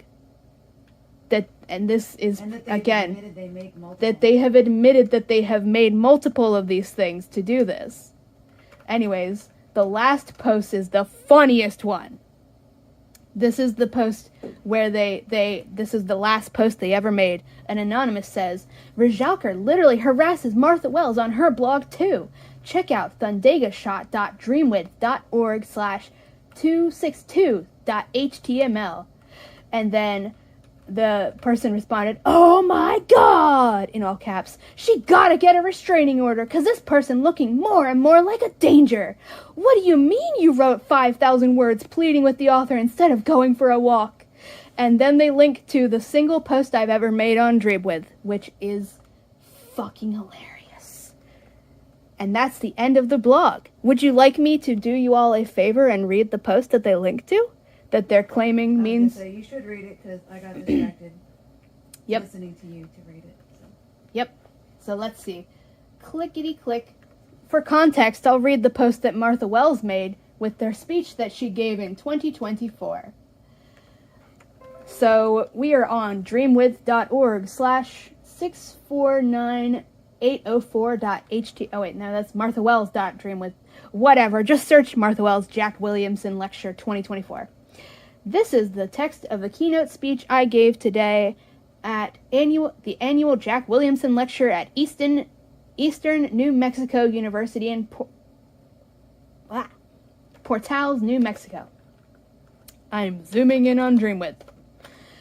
Jack Williamson Lecture 2024 by Martha Wells. This is gonna be the funniest thing I read to anybody who's read this book series. Are you ready? And please note, by 2024, System Collapse had been out for a year when she wrote this and gave this speech and probably got paid. All of the books up until System Collapse were out when this interview came out. Speech, that is. That makes it even worse. I've always been drawn to non-human characters, both as a reader and a writer. I've been writing them for most of my career. From Cade Carrion, the daughter of the Queen of Air and Darkness, in my first novel, The Element of Fire, through the post-human Chrisman of the City of Bones, to my ant, lion, lizard, dragon, bee people in the Books of the Raxeri series. But Murderbot was my first machine intelligence. There are a lot of people who viewed All Systems Red as a cute robot story, which was very weird to me since I thought I was writing a story about slavery and personhood and bodily autonomy, but humans have always been really good at ignoring things we don't want to pay attention to, which is also a theme of the Murderbot Diaries. Note how she said slavery, Anon. Yep. What? Note how she said it's about slavery. Yeah. So there's that Anon's yes, argument like this whole person has dedicated an entire blog to screaming about how there's no slavery or slave owners in the story at all, meanwhile linking to this speech by Martha Wells. I thought I was writing a story about slavery and personhood and bodily autonomy, blah blah blah. Here's an aside. I do asides a lot because Murderbot's way of thinking was based on my own brain, except my attention span is a lot more limited. One of the major publication reviews for Artificial Condition wondered why Murderbot was so wary of humans, considering they were all so nice to it. That was also the novella where one of the characters was a comfort unit, which Murderbot calls a sex bot, but I don't know. Maybe that was too subtle, so I'm not exaggerating about the way some readers ignore the fact that it was a story about enslaved people. The irony is killer. I think this also ties into a belief still hanging around that anything that's funny, no matter how bitter and ironic the humor is, can't convey a serious message. When I hear that, I think about when Douglas Adams wrote about the sentient cow in the restaurant at the end of the universe, the one who is genetically designed to want to be eaten by humans. The moral critique there is really not subtle. Arguments against and in support of the enslavement of sentient beings are baked into the origin of robot and machine intelligence stories. Why is she saying those two things like they're two different things? Because in her mind, they are two different things. Because all of her it lets her dehumanize physically disabled people, that's why. The first story to use the word robot in English was R.U.R., Rossum's Universal Robots, by Carol Chapek, written as a play in 1920 about a slave revolt by artificial beings created by a corporation to serve humans. Carell was against the enslavement of sentient beings, and he was pretty clear on that point. So it is interesting to watch how many machine intelligence stories written since then do assert the idea that if humans create a sentient being whose only reason and purpose for existence is to serve them, that's somehow okay. The irony will kill you if you let it. Many of those stories end with a machine intelligence objecting strenuously strenuously to this and going on a murderous rampage, which the brave humans have to defeat. Another aside, Karel Čapek also wrote a novel called War with the Newts in 1936 about the discovery of an intelligent species of newts in the Indian Ocean who are immediately enslaved and exploited before they rebel and go to war on humanity. Consider Asimov's 3 laws of robotics, which are, a robot may not injure a human being or, through inaction, allow a human being to come to harm. A robot must obey orders given it by human beings, except where those orders would conflict with the first law. A robot must protect its own existence as long as such protection does not conflict with the first or second law. These laws define the relationship between human and robot as inherently adversarial. They seem to be built on the assumption that the robots are going to want to hurt and kill us as soon as they roll off the assembly line. Why are we so sure of this? Maybe because a bunch of us asked for it. Cough. Tech bro oligarchs. Cough. The third law also stipulates that robots are expected to die for us, despite their inherent desire to kill us. Again, the irony. It will skin you alive. What she's, the whole... Need I remind you all, Mickey? M-I-K-I? From book 3? You remember Mickey, right? Everybody knows who Mickey is. If you don't, go look up Mickey. Type into Google, DuckDuckGo, Ecosia, whatever the fuck you're using. Mickey, M-I-K-I, The Murderbot Diaries. Look what happened to Mickey, huh? Read again those Asimov's 3 laws that Martha Wells is pretending she's criticizing right here. That's just really unfair. One of the first movies I remember with the murderous machine intelligence plot was Colossus, the Forbin Project, which came out in 1970. It's about a supercomputer called Colossus, which is given control of the United States and all its allies' nuclear weapons, which we the viewer are told will totally eliminate war, and not put the United States in control of the world, or anything like that. And then in parentheses, I haven't rewatched this movie in a long time, so I can't remember if that was a bug or a feature. Anyways, Colossus... Maybe you should probably rewatch Yeah. your thing before you quote it in a fucking essay. Yeah. Speech given in front of a college. Yeah. Anyway, Colossus becomes sentient, tricks the humans in connecting it to a similar Soviet supercomputer called Guardian, who controls all the other nuclear weapons. I have the hiccups. Where was I? Who controls all the other nuclear weapons in the world, because this situation was never going to go wrong. Then Colossus uses this power to take over the world, tells the humans that they will eventually love and worship it, and demands that they build it a new facility on the island of Crete. So, does that sound like something a computer would want? This is so fucking funny. It marries a hot Russian computer, and after it takes over the world, calling itself a god, it moves to a Greek island? When I think of a human personification of Colossus, I think of Edward Norton, playing his character the billionaire dickwad tech bro oligarch from the movie Glass Onion, a Benoit Blanc mystery. This is obviously something a human would want. The Forbin Project is like a Freudian slip for humanity. Do I have to say anything? Do I have to say anything? She fundamentally doesn't understand what storytelling is or how it works. Media literacy. This is... She literally oh, we get it. Oh, the quote, we get it. Okay. She lacks fundamental media literacy on the most basic fucking level. Colossus, the Forbin Project, is not a Freudian slip. That's on purpose. It's called a fucking metaphor. This is beyond parody. This is the level of media literacy that Martha Wells is proud to display. She thinks that all of that shit, all of that really extremely blatant, oh my god, commentary on the Cold War, and she thinks that was just by accident, and nobody, the person who wrote it had no idea what they were doing or what they were saying. She thinks that all just accidentally happened and wasn't written on purpose. The real Freudian slip is her fans fucking calling that a Freudian slip. That's not even what a Freudian slip is. This is the level of media literacy that Martha Wells displays proudly. She's just admitting this in a speech to people in college. University. Anyways, no, you're gonna want to stay here for this part. I'm microwaving this. Okay. For 30 seconds, so.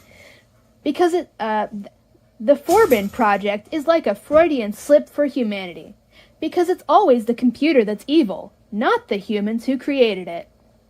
And now we get to the part that always makes me want to bash my head into a brick wall from rage. But I'll wait until Twin is back with the microwave.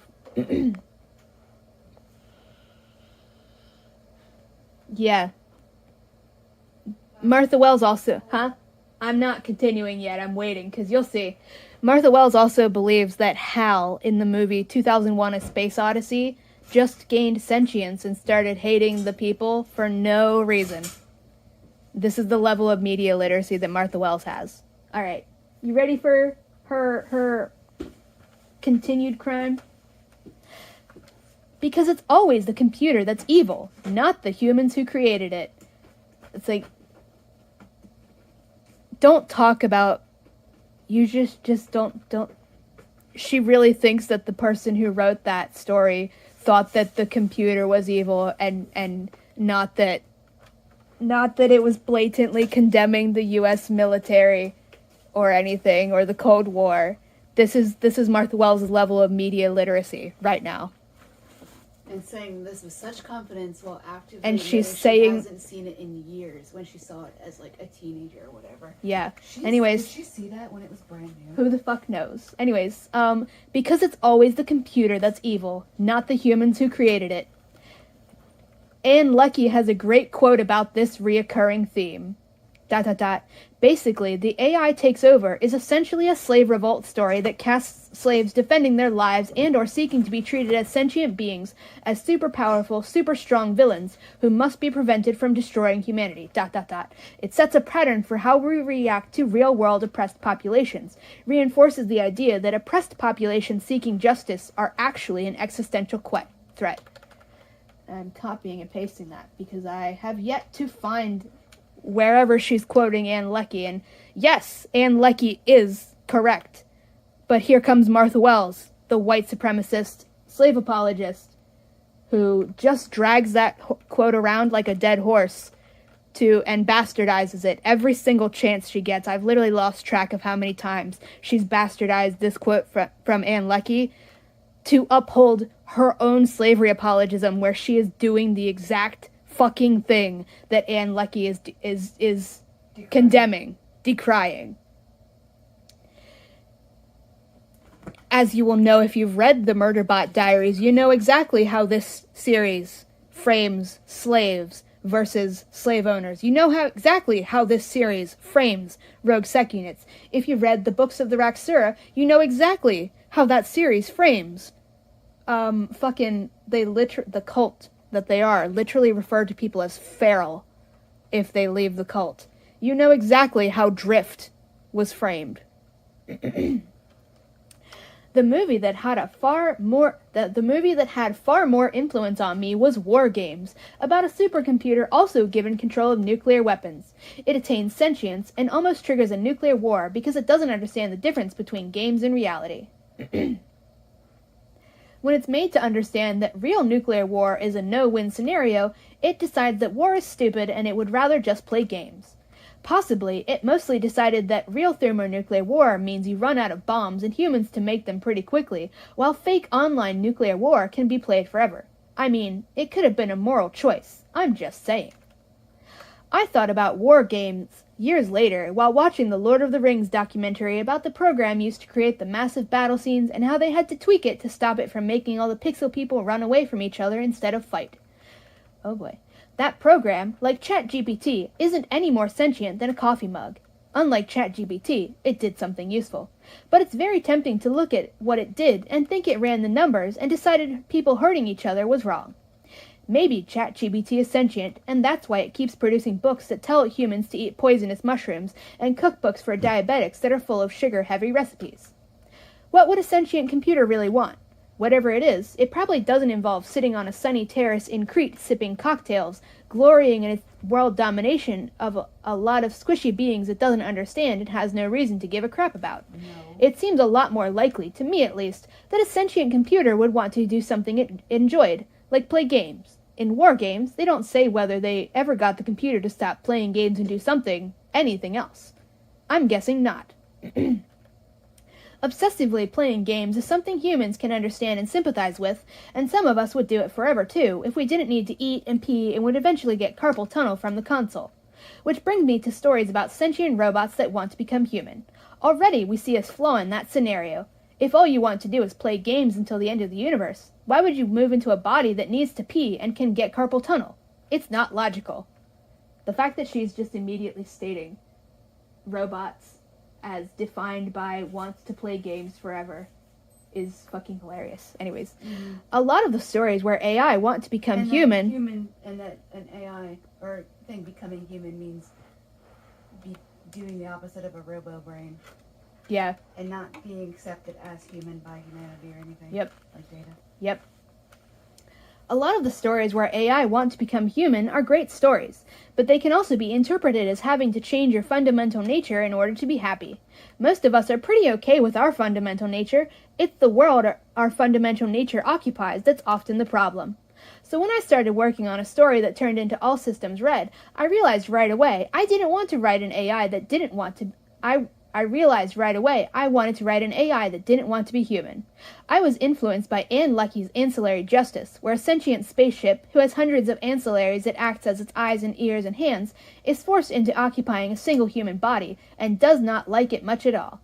I was thinking a lot about what an AI would actually want, as opposed to what a human might think an AI would want. Crete, cocktails, world domination, etc.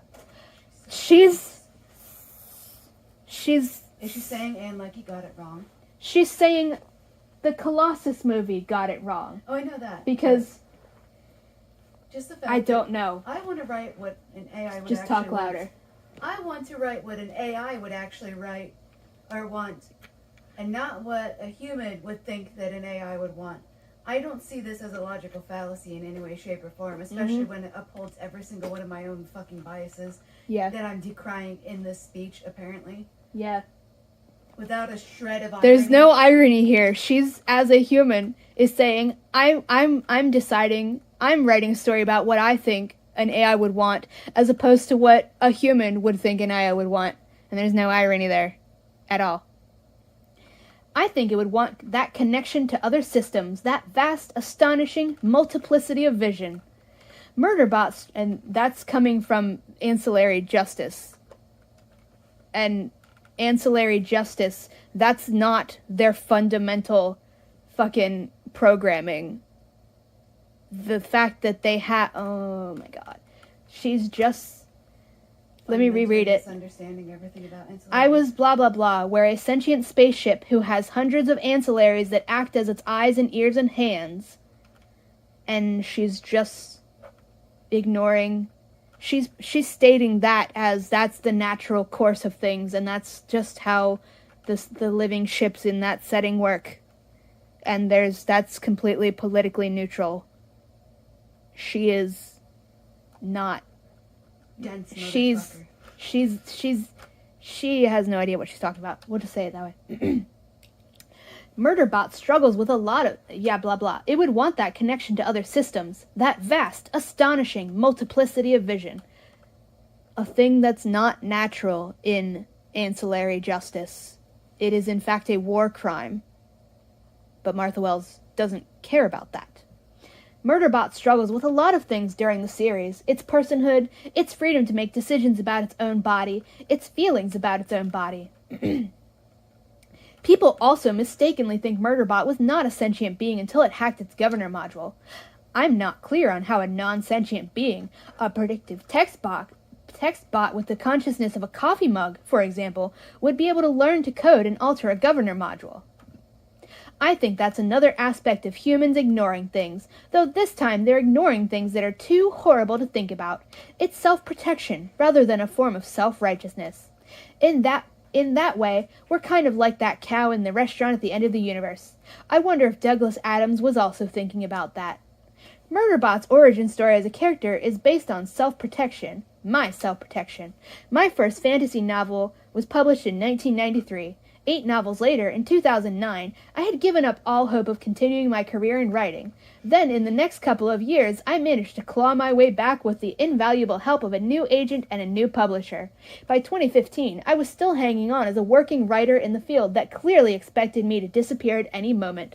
I had a lot of friends and people I admired and respected in the science fiction and fantasy community, both fan and pro, but after a lot of disappointments, I had lost my own sense of belonging in that community. Then there was 2016. A lot of things were coming to a boiling point in 2016. I had a lifetime of anxiety and depression resulting from emotional abuse and a few undiagnosed developmental disorders. I grew up in the 70s, when people who were assigned female at birth weren't allowed to have ADHD or OCD or autism. You were just acting up for attention. I was sick of being told that if you're not completely open and spilling your feelings for the approval of everyone on the internet, then you must not have any feelings. Books, but also TV and Star Wars, which came out in 1977 when I was 13, had probably saved my life as a kid, but that wasn't the narrative people wanted to hear. It's cool if literature saves your life, but Star Wars, not so much. I'd been angry all my life, but the oncoming election of Trump was making me exhausted with rage. I was terrified of what would happen to me, to my family, to our friends, to all the people I knew. I had to put it all somewhere, and when I got the idea for a science fiction short story about an enslaved security person, I put it into Murderbot. I have to clear my throat. These are the people screaming and crying that there's no slavery and Murderbot is not a slave and there's no slave owners in the story. It's a very personal story to me and probably the character I put most of myself into. From the readers who responded to it and told me about their own experiences, I learned I was on the autism spectrum. And wow, that explained a lot. I started anxiety medication. I realized that my father, who was a World War II veteran who had been in a prison camp and had a wound that hadn't healed for years afterward, had untreated PTSD. These are all connections I'm not sure I would have made if I hadn't written Murderbot. When Murderbot hacks its governor module, it could go on a killing spree, which is what its society expects of it, but it makes a choice to do something else. Instead of exploding in rage, it decides it's going to half-ass its job and watch entertainment media instead. Obviously, this is a choice many humans have made and will make in the future. Humans making that choice is probably one of the reasons we still exist as a species. But for all the anxiety, depression, angst, and fear that went into its creation, at its heart, Murderbot is a story about achieving bodily autonomy and mental autonomy. It's set in a far future, which is an extrapolation of what happens when you don't have labor unions and corporations have more rights than actual humans. Murderbot is about the idea that maybe having huge existential thoughts about our place in the universe is not something everybody aspires to. Maybe some of us are put on this earth to A, not hurt each other, and B, find happiness in games, books, art, and streaming channels. And that's okay. That's the end of the speech. First of all, the saying that Murderbot is there to show that A, we're not here to hurt each other, when Murderbot is a serial killer of other slaves, including torturing them to death, while worshipping slave owners and space Nazis. The irony will kill you. Okay? That's what she posted in 2024. Now, assuming my phone doesn't run out of battery space, we will read the comment I put on it. I titled the thing, because I don't know how Dreamwidth works, I didn't realize there was a character limit, so I'll just put the whole response here, because I link this in her speech in the comments. This is going to be long because we, my twin and I, are collaborating for this, are also autistic, and we have a lot of thoughts about this. We're just going to use I instead of we because we're both in agreement and it's easier for other people to read it that way. I had a lot of fun reading these books so far, but like you said, a lot of my friends reading these came away under the impression that it is not about the importance of fighting against slavery, and that it's actually a good thing that the other sec units remain enslaved, because they're too dangerous to set free, and that governor modules stop you from being a sentient person before they get deactivated, and thus, all the other robots in the story are non-sentient, violent monsters who are enslaved for the good of all humanity. On the other hand, I really do not think it is fair to blame your audience, especially the younger audience members, for coming away with this impression of the series, because Murderbot's internal and external narration constantly reinforces this notion.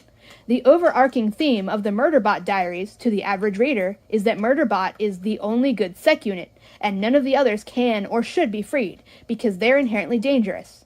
Murderbot tells us this constantly when it talks about how deadly and dangerous the other sec units are, how deadly and dangerous rogue sec units are, how it wouldn't trust a rogue sec unit not to violently murder it if it met another one, etc. These are all statements that are shown repeatedly and proven as fact within the text itself.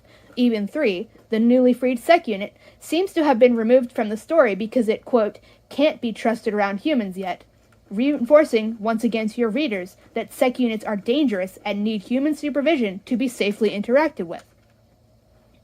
It is also a key point in the text that other sec units, on top of being demonized by the protagonists as too dangerous to live and too dangerous to be free, are treated by the text as disposable NPCs for the main characters to mow down to show how cool they are, as opposed to being horrific tragedies where Murderbot desperately tries to find some way to save them without killing them, and regrets every situation it is forced into, where it has to choose between killing its fellow slaves who has no choice, or to save some innocent lives, and has to make the hard decision of killing one slave to save multiple lives.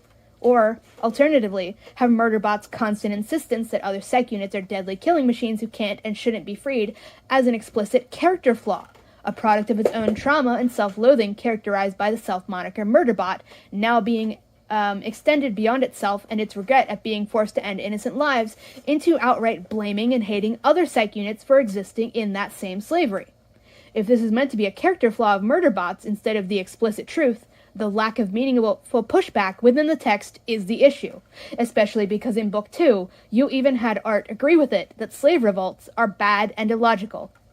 If Murderbot is meant to be flawed and wrong in its beliefs about other sec units, we need a lot more things that show this within the text. The preservation team voices some questions occasionally about whether or not they should try to save other robots, but when Murderbot shuts those ideas down by explaining how it's either impossible to free them, or that the other robots would just murder them no matter what, it is not challenged in any way, and the human characters accept this without much of a fight, trusting Murderbot to be the voice of authority on the topic of robot rights. If Murderbot's position is meant to be flawed and harmful, then it should be challenged on its belief, and come to realize just how damaging its strict upholding the narrative that robot slaves rebelling for freedom is both embarrassing and also inherently bad for the poor humans is, when it sees, perhaps, a historical documentary about the propaganda by white Americans against black people they had enslaved for generations, that it was better to keep black people enslaved because if white people lost even an ounce of power, they would just be wiped out by the violent hordes. This same narrative also used to justify not returning land to other indigenous peoples. I gotta get a drink.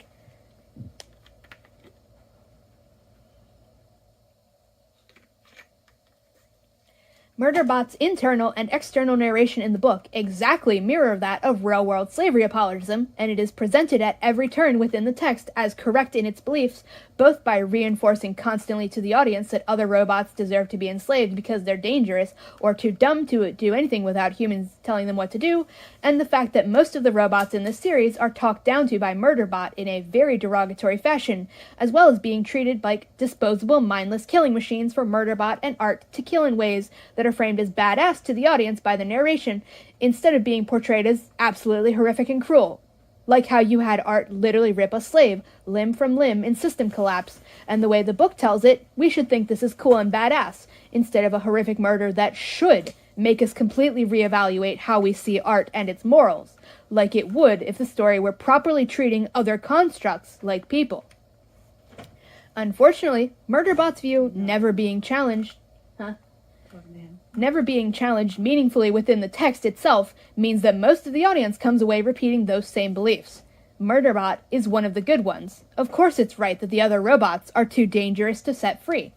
Of course Murderbot is correct when it mows down a bunch of robots in a fight without a thought, because Murderbot never truly sees or treats these other robots as people, and is never confronted about this fact and changes its mind to be more compassionate to others of its kind. The audience is also not going to view them as people, and instead, just as what they are used for in the text. Disposable enemies who exist just to be ripped apart and threaten the humans under Murderbot's protection. If we are meant to take Murderbot's narration and belief about the other robots as a character flaw that it needs to overcome in order to bring about true liberation and freedom from oppression for all robots, it's not coming across in the text itself.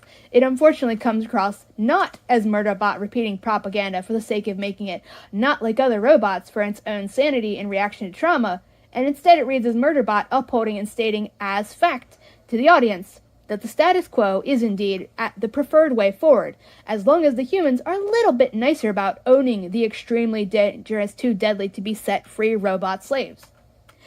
90% of the fans I've met only read the books, and that is it. They do not seek out behind-the-scenes things, they don't Google things, most of them don't even know what a fandom is, outside of occasionally buying merch or being excited for a show adaptation. If something isn't in the text, most fans aren't going to see it, and they shouldn't have to see it either. The text should stand on its own. But it's clear from your speech here that you don't think it does, which is your cue to fix what you've put into the text. If what in the text appears to be upholding the status quo as what's best for everyone, can we really blame them for thinking the robots should continue to be enslaved because they're so dangerous, if that is what Murderbot and Art and all of the other characters we're supposed to trust and respect repeatedly tell us as they rip them to pieces? No one should have to come here and find your dream with the count just to learn that we're actually supposed to see the other slaves as people within the setting, despite the setting doing everything possible to prove otherwise.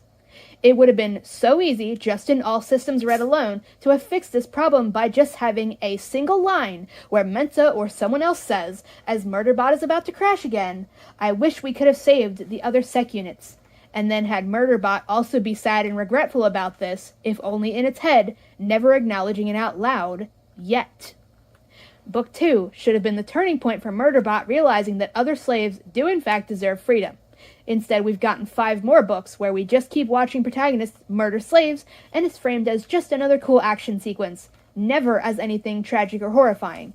You cannot really blame your audience for thinking the other slaves aren't people until they're freed, when that's how they've actually been portrayed in the books themselves since the very start. I really enjoyed reading these books, and I've recommended them to all my friends. But it is really unfair for you to blame your audience simply for going along with the message you've actually put in the books. If you didn't intend to have the series reinforcing the idea that slaves are violent and scary, then you should have had some serious pushback against this idea that had lasting impact on the story and completely changed Murderbot's ideas, all the way back in Book 2, instead of then going on to continue insisting that other constructs are actually evil and scary and too dangerous to free. Your audience is just going along with what you've presented to them as fact within the books. If you want to send a different message, then you seriously need to sit down and actually look at what you've shown us so far and fix it in the 8th book, assuming there will be a next one. It's clear from the many references in the series that you're a fan of Stargate.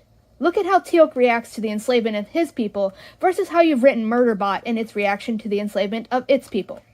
One of these characters cares deeply about his people and does everything in his power to free them and help them in their fight against their oppressors. The other does nothing but repeat, verbatim, real-world slavery apologism, the very same slavery apologism you're saying you're against here in this speech, and goes around with its friends, violently murdering any of its people that get in its way or threaten its human friends, even when it knows these people have literally no choice in the matter. Imagine if 99% of Teal'c's friends were Goa'uld, and he didn't bat an eye about murdering any Jaffa who got in his way, or threaten those Goa'uld even when he knows they have no choice in it. What if Teal'c was constantly repeating the exact same propaganda about how the other Jaffa are too dangerous to let free, with no one ever pushing back against this? If every Jaffa we saw who was not Teal'c was a nameless enemy who just got killed off without any other commentary? If the one time Teal'c offered to free another Jaffa, that Jaffa promised to murder him in response to him asking what they wanted out of life? And yes, I say Goa'uld instead of Tok'ra with purpose. The Tok'ra were actively fighting against Goa'uld. Preservation, on the other hand, seems to have just decided that as long as they're happy, they don't need to worry about helping anyone else except through accepting, quote-unquote, and then persecuting what few refugees manage to miraculously escape with no help from them at all unless you happen to be the protagonist. Look at what you've actually physically written in these books. How can you place the blame on your audience for assuming the other constructs are literally just dangerous, mindless automatons? You've done nothing to show us otherwise. Either Book 8 needs to have this one be a huge quote-unquote revelation that turns Murderbot's world upside down and jumpstarts the slave rebellions without demonizing them this time and literally calling them stupid and illogical, or the series is just never going to be, or say, what you clearly intended it to be and say. Because right now the series has done nothing but reinforce the slavery apologism you say you're against. If you want to fix that, then you need to actually fix it in Book 8. It shouldn't take 8 books for this to happen, but if it's ever going to happen, it needs to happen in the next book, or it'll just go beyond the point of redemption. If the majority of your readers are telling you they assume the other robots aren't people, then that should be your sign that you are doing something wrong. You still have time to fix it in the next book, but you have to actually commit to fixing it instead of just blaming your audience for not understanding the themes you literally haven't put in the books. We shouldn't have to find your dream with the Count just to see that you actually disagree with the slavery apologism you've been shoving down our throats since Book 1, 7 whole years ago. I have eagerly been buying each new copy of these books as soon as they come out, and getting them for my friends too, because they're fun, light reading. But the way they handle the slavery is, to be frank, atrocious. I didn't even find this speech and didn't even know Dreamwidth was a thing, let alone something you posted on, until I was just Googling slavery apologism in general to see other people commenting upon it in fiction and how it's handled. And I find this, where you're saying the exact opposite message to the one you've actually conveyed in your books. If you want to send the message you actually intend to send with the Murderbot Diaries, then you need to clearly send that message in the next book. Because if it's not in the books themselves, it doesn't exist. Knowing this is what you actually intended to say doesn't change the message that you're actually conveying in your series. If you know a lot of your readers are coming away with the opposite message to the one you intended to send, then you should have been addressing that within the books themselves. You cannot rely on your readers randomly finding your Dreamwidth account to convey your ideas to them. Most people only read the books. I wouldn't have even known the speech existed if not for a completely unrelated Google search that led me to it.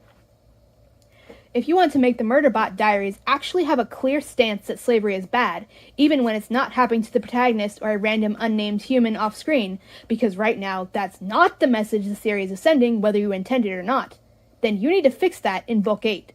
You have to fix it by putting all the ideas you've laid out here in this speech in the book itself.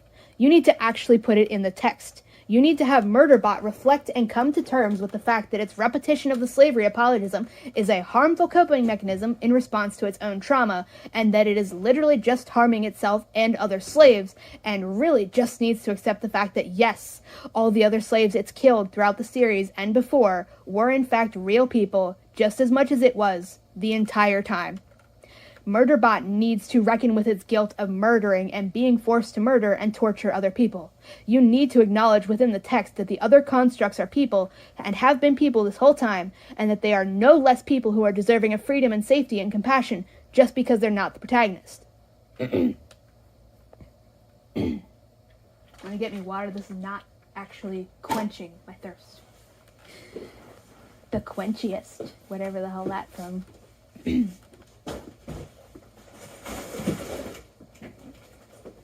Aloe vera water doesn't actually quench your thirst. It just tastes good. It tastes good, though. Especially if you freeze it. Much better.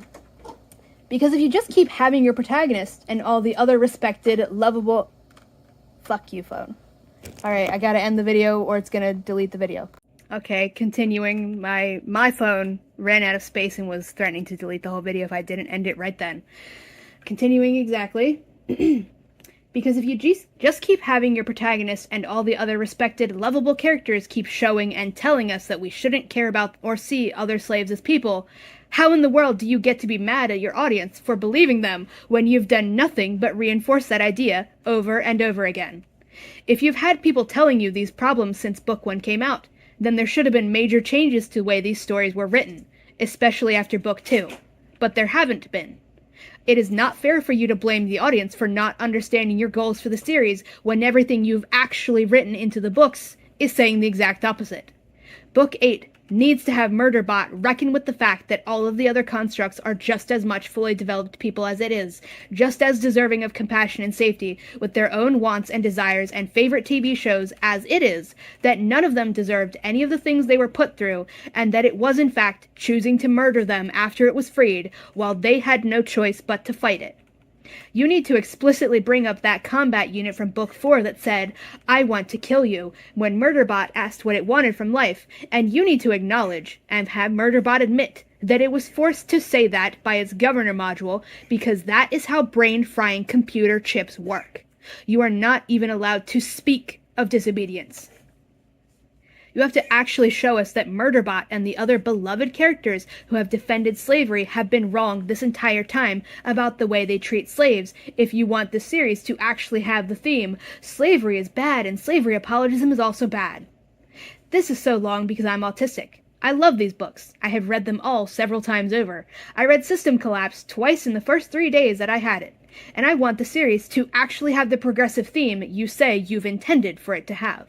Because right now it doesn't. You still have time to fix this, but you have to actually commit to dealing with the problems in the series that you've created by framing slavery apologism as true, instead of just hand-waving it away and saying it's the audience's fault of, quote-unquote, ignoring things that make them uncomfortable. There's a show called The Good Place that is a comedy, and it is hilarious. The entire point of the show is that the characters in it are horrible people who literally have to get sent to hell before they realize how badly they've been treating people. It would be so easy to have made the Murderbot Diaries stance on slavery crystal clear from the first book. But you made mistakes all along the way, and right now it just seems like you want to blame that on the audience, instead of actually examining what you've really written and what it says. You can say your audience just doesn't get your intended theme because they want to ignore what makes them uncomfortable. But I think you're actually uncomfortable with the idea that your stories have actually been promoting slavery apologism, so instead of just facing that, you're just blaming other people.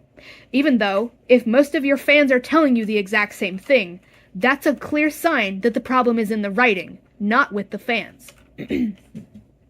I was upset by how the other constructs were treated in All Systems Red, but I kept reading because I assumed that sooner rather than later, the point would be that we need to care about and rescue those other constructs. But we're 7 books in, and only by accidentally finding this post have I ever been given any indication that you actually think slavery apologism is wrong, because these 7 books have done nothing but double down and defend it this whole time. You not wanting to admit that's what has happened does not mean it's not true. If your audience has been consistently bringing these problems up to you for years now, since book 1, then why haven't you listened? Why aren't you committed to fixing these problems? Why do I have to find your dream with the Count completely by accident, just to learn that the slavery apologism in this series that the series has been shoving down our throats for years now is supposed to be a bad thing?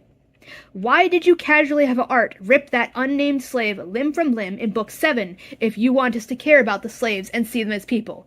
Why does Art get to torture someone to death like that, and it's just framed as a cool dramatic action sequence, instead of something deeply traumatizing that we should now hate and fear Art for doing?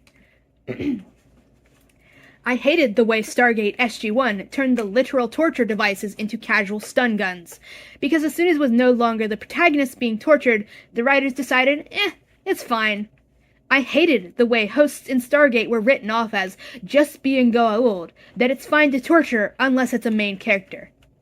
If your intended message for this series is that constructs are all people who deserve freedom, then why have we had 7 whole books where they are nothing but demonized and murdered and tortured without second thought, when they have literally no choice in the matter, and the protagonists could just as easily technologically hack them into not being dangerous in the moment before getting them to safety where they can be freed? Why was 3 shoved off screen for Book 7 for you to tell us that it can't be trusted around humans yet because it might just murder them by reflex, and also it doesn't understand the basics of how reality works?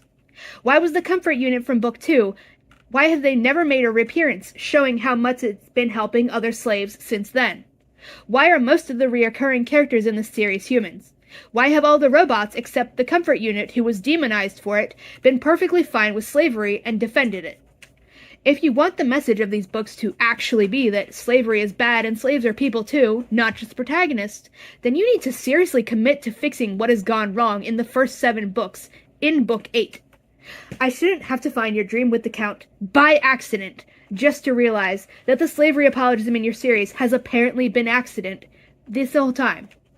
If you want your audience to think of the other slaves as people, then why do your heroes leap to literally hacking them to pieces to torture them to death, and acting like this is just another cool action sequence, instead of hacking their governor modules to free them? Why hasn't Murderbot done everything in its power to free other constructs since Book 2? Why do you shove the 2 other constructs who have been freed off screen, never to be seen again? I'm sorry this is so long. I'm autistic. I've been thinking about this since I read All Systems Red, and getting more and more upset by it as each new book comes out with no improvement, and only getting worse. Please, please just fix this in Book 8. Don't keep blaming your audience for problems that you've apparently been aware of since Book 1.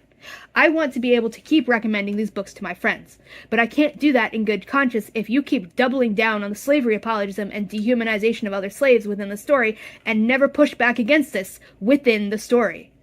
Your speech is great, but it rings hollow in light of what you've actually written in the Murderbot diaries. You need to actually fix the problems you've written into these books if you want the series to really, truly be arguing against slavery. Everyone who saw J.K. Rowling on Twitter saying Dumbledore was gay, so that meant she didn't have to put any actual queer characters in Harry Potter, knew how useless that information was, because it's not actually in the books to represent everyone. You can make speeches about how slavery apologism is bad, but that does not change the fact that the Murderbot Diaries has, for years now, since Book 1, done nothing but defend it. If you want to fix that, if you want to stop having your readers come up to you telling you the exact opposite message you intended to write, then you need to actually fix that. Have Murderbot actually break down and admit to itself and the audience that it has been lying to itself the whole time. It has known the whole time that the other constructs are people just as much as it is, and it was only telling itself they weren't to protect itself from the knowledge of just how horrible it was first forced to be, and then chose to be after it was freed.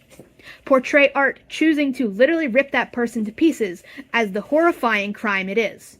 Give Murderbot more memories mixing with current reality where it relives the times that it has been ripped to pieces. But now it's art doing it, and it has to deal with the fact that art is the kind of person who goes around ripping enslaved people to literal pieces when those slaves have no choice but to fight, and art could just as easily, harmlessly disable them so that they're not a threat. Make Murderbot scared of art in the next book because it saw art casually do to someone else what has happened to it so many times, and despite their past history, it cannot get over this trauma. You cannot reconcile a world where you portray art as a good, lovable character who rips enslaved people to shreds instead of stunning them when that is well within its power, and a world where you expect us to believe that these slaves are also people we should care about. You cannot expect us to clap and cheer about how cool and badass art is for tearing a slave to pieces, and then also expect us to accept that these slaves are people too, but also that art is not a bad person that we should fear or hate. You just can't. Those two concepts are completely incompatible. I was so upset by that scene that I started crying. And then you expect us to just go back to treating art like any other lovable, snarky, sarcastic character. If you want to show us that these slaves are people too, then you need to no holds barred condemn art for what it did and portray its actions as the horrific, traumatizing crime that they were, instead of demanding we forgive it immediately and brush it all under the rug. You need to make Murderbot viscerally afraid of art in Book 8 and unable to look at it without thinking about or remembering how it tore that person, whose name we will never know, to pieces, just as carelessly as Murderbot has been torn to pieces in the past. The problems in this series that you are upset by are so easy to fix. But you have to actually admit they're there. You have to actually decide to fix them instead of blaming your audience. Please, just fix this in Book 8. It would be so easy. And if you don't, this series will never live up to the legacy you want it to have, because all it has done for the past 7 years is reinforce the very ideas you say you're fighting against. And then, update, July 25th, 2025. I'm growing more and more bitter about this. Rapport didn't solve any of these problems, it just added more. You are still asking us to relate more to rich academics than any of the poor people being evicted from their homes, and the characters you tell us are the heroes do nothing to help them. Are you actually going to let anything progressive happen in Book 8, or are you just going to kill a bunch more slaves and ask us to adore the characters murdering them? It's 2025. Platform Decay is predicted to come out in 2026. You are running out of chances to make this series actually say what you want it to say, and you keep turning those chances down. And that's the end of it. Any commentary for the end of the video? Well, Platform Decay is here. Yes, it is. And Murderbot doesn't kill any slaves, but it also doesn't kill any Nazis either. And it also, not on screen, probably leaves multiple slaves to their death. Not that it cares enough to check and see if they're still alive afterwards. And we have some rogue sec units who exist for about 3 pages in the book, and then they're gone. And they're framed as still possibly just flying off the deep end at any moment. It didn't want to hurt anyone. We don't know that for sure. That was a stranger, my daughter. Sec unit doesn't know what other sec units are thinking just from seeing them. I know that, Mom. I'm not some kind of a bigot. It's just, if we don't help them, who will? We can't save everybody, my daughter, says the wise, all-knowing character, who is correct, apparently. So yeah, Platform Decay has come and went. The only thing decaying is the series. There's no commentary about capitalism.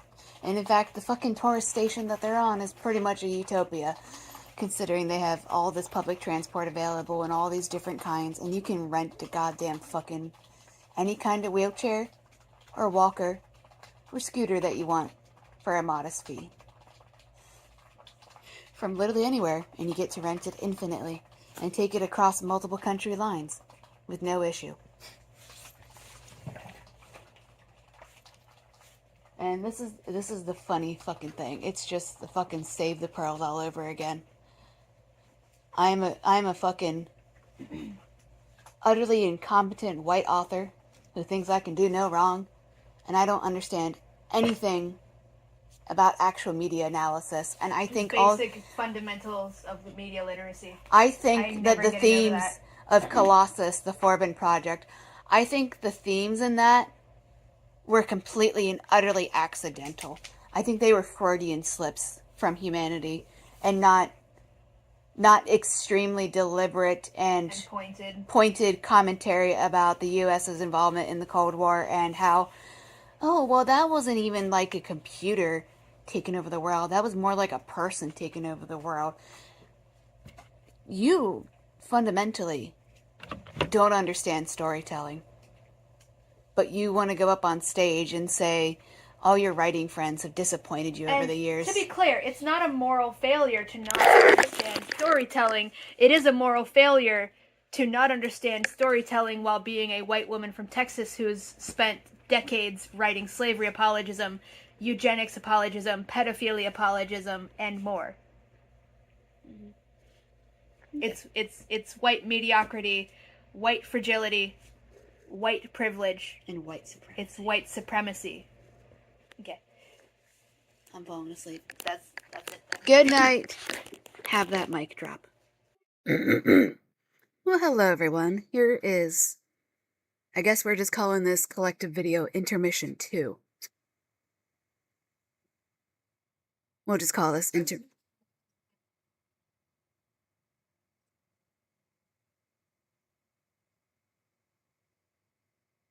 Okay, so Intermission 3 for reading Platform Decay.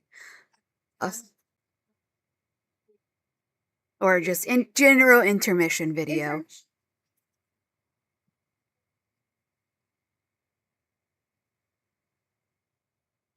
But this is just this huge, big aside thing. So, one of the things we're going to be reading aloud for you today is from medium.com. And it is a short 13-minute article published on April 29th, 2026 by somebody named Ferris. And the article is titled, that's very loud, by the way. I don't know if it comes up on the microphone. The article is titled, The Plight of the Amateur, or Why Every Book Marketed for a Queer Audience Sucks Badly. And yes. This is the coining post, or the coining essay, for the term online queer literature, which I've been delighted to discover because it really does just define so many of these books that and I haven't even had to suffer through The Witch King by who? Who's that by? By E.G. something. Edgman. But yeah, here we go. The Plight of the Amateur, or Why Every Book Marketed for a Queer Audience Sucks Badly, by Ferris Ferris. Probably about 3 years ago, I was on a dying blogging website and stumbled across a piece of information that I can only describe as bone-chilling. A blogger I followed, predominantly for their photos of their cats, but also because I was a fan of some of the artwork they had done, was writing a book. The feeling I got from this piece of news was roughly equivalent to the same amount of dread one would get from getting a call from the hospital when a relative is ill. The certainty that absolutely nothing good can come of picking up that phone and hearing what's on the other end. This book was going to be bad. Oh, Papa. And worse, I was going to have to hear about it. I complained vaguely about it to some of my friends in a joking tone, merely observing that I didn't think it was going to be good and that it didn't seem promising. But ultimately, the whole thing sort of fell by the wayside because I wasn't very interested in the situation. Many people begin to write books and never finish them. Many people write books and never publish them. This was, I concluded, something similar to what I had done many times in my adolescence. A first foray into writing with no reasonable path for follow-through. I set it aside and moved on with other parts of my life, like getting a degree and a job. Lo and behold, this book reared its gouch. I don't know how you pronounce that. Gauche. It's French. Gouche. Tacky, poorly conceived, worse executed, ugly head in my life once more, as it apparently was not at all like my adolescent jaunts with fiction, and had instead managed to be finished, secure a publisher, go to print, and, dreadfully, begin to be stocked on shelves in bookstores in the real world. This felt completely and utterly insane to me as someone who had followed the novel from its inception as a NaNoWriMo project up until I was able to read snippets of the beginning of the book. The idea that this novel, which was so clearly to me an unfinished mess with an inconsistent and inauthentic style of prose and barely enough plot to wrap around one's pinky finger, was on shelves in bookstores in the real world, was as absurd to me as if Scooby-Doo suddenly entered the real world. Not only was it not a necessary action, it was also defying what I previously believed to be the laws of the world. Tumblr fiction did not get published, and for good reason. Tumblr fiction was not good. I expressed some of these concerns as vaguely as I possibly could on my personal blog, taking care not to mention the author by name, not to mention the book by name, and not to reveal any information in the post that could possibly be linked to the book. In all earnestness, I had no desire or will to see this author mocked or have their book release be a flop. I merely wanted to express what I was seeing as a growing phenomenon that was making it increasingly difficult to find good queer fiction. The author of the book somehow found this post and somehow identified it as being about them and their book and promptly blocked me. I did not realize this until even more recently, when the book was actually published and someone had the opportunity to read it and write an incredibly in-depth, chapter-by-chapter review on the most glaring flares underlying the book itself. Pause for a drink.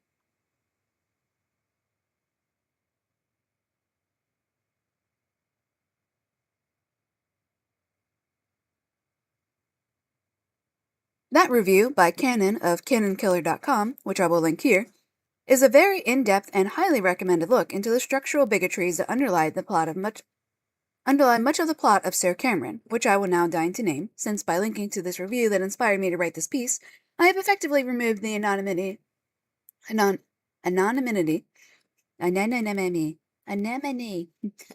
Greer Stothers and their book. So this think piece will focus less on those aspects and more on technical flaws in authorial voice. This is because I see Sir Cameron as an emblem of a growing, alarming problem within the writing community, and I'm less interested in apprehending it as a piece of fiction and more interested in discussing it as a microcosm of what I will be referring to as online queer literature. Online queer literature, a definition. In the interest of making sure we are all on the same page, I want to define by what I mean by online queer literature. After all, it seems needlessly cruel to punch down at something that sounds on the surface like merely the product of queer and LGBT authors producing written works either entirely or partially on the internet. This is not a completely inaccurate definition of OQL, as I will abbreviate it, mostly for my own amusement. but it fails to capture my specific qualms with this particular subgenre of written works.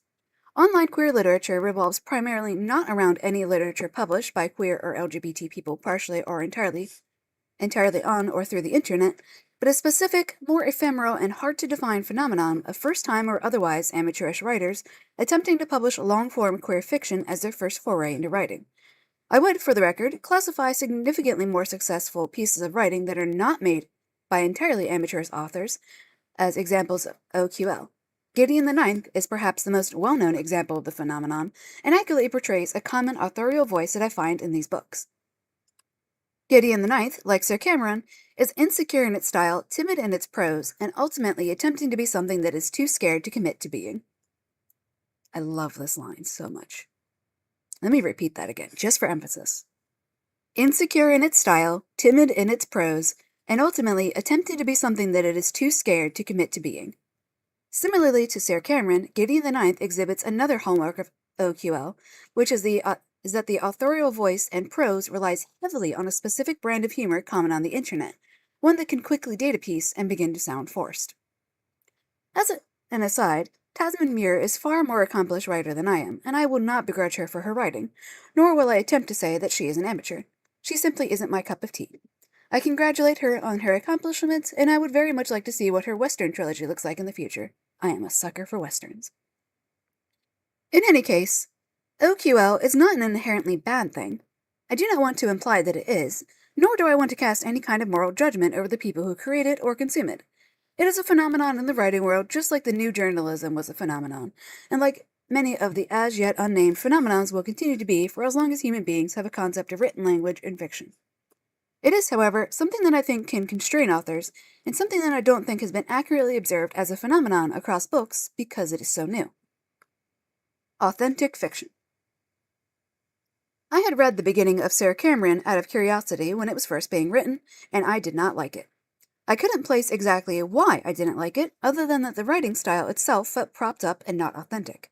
I had seen how this person had communicated and written in text posts and more serious informational posts, and while one's authorial voice and personal voice are rarely identical, this felt like a step too far in a different direction than that the whole book made me feel like I was stepping into one of those old West-style theme towns, where all the buildings are merely fronts with no backings or insides. Upon rereading the segments of it later on, I was able to better place my qualms with the prose. Sir Cameron feels amateurish because it is amateurish. It feels like someone's poor approximation of the voice of a more established author because it is. Like many amateurish writing ventures, clearly a pull on the tongue-in-cheek, deceptively simple and humorous writing styles of previously established authors like Douglas Adams and Terry Pratchett. I single out specifically Adams and Pratchett because I believe those two authors are perhaps the greatest influences of OQL, particularly the latter with the creation of Good Omens, a book I read and enjoyed greatly, lest anyone accuse me of simply not getting the humor.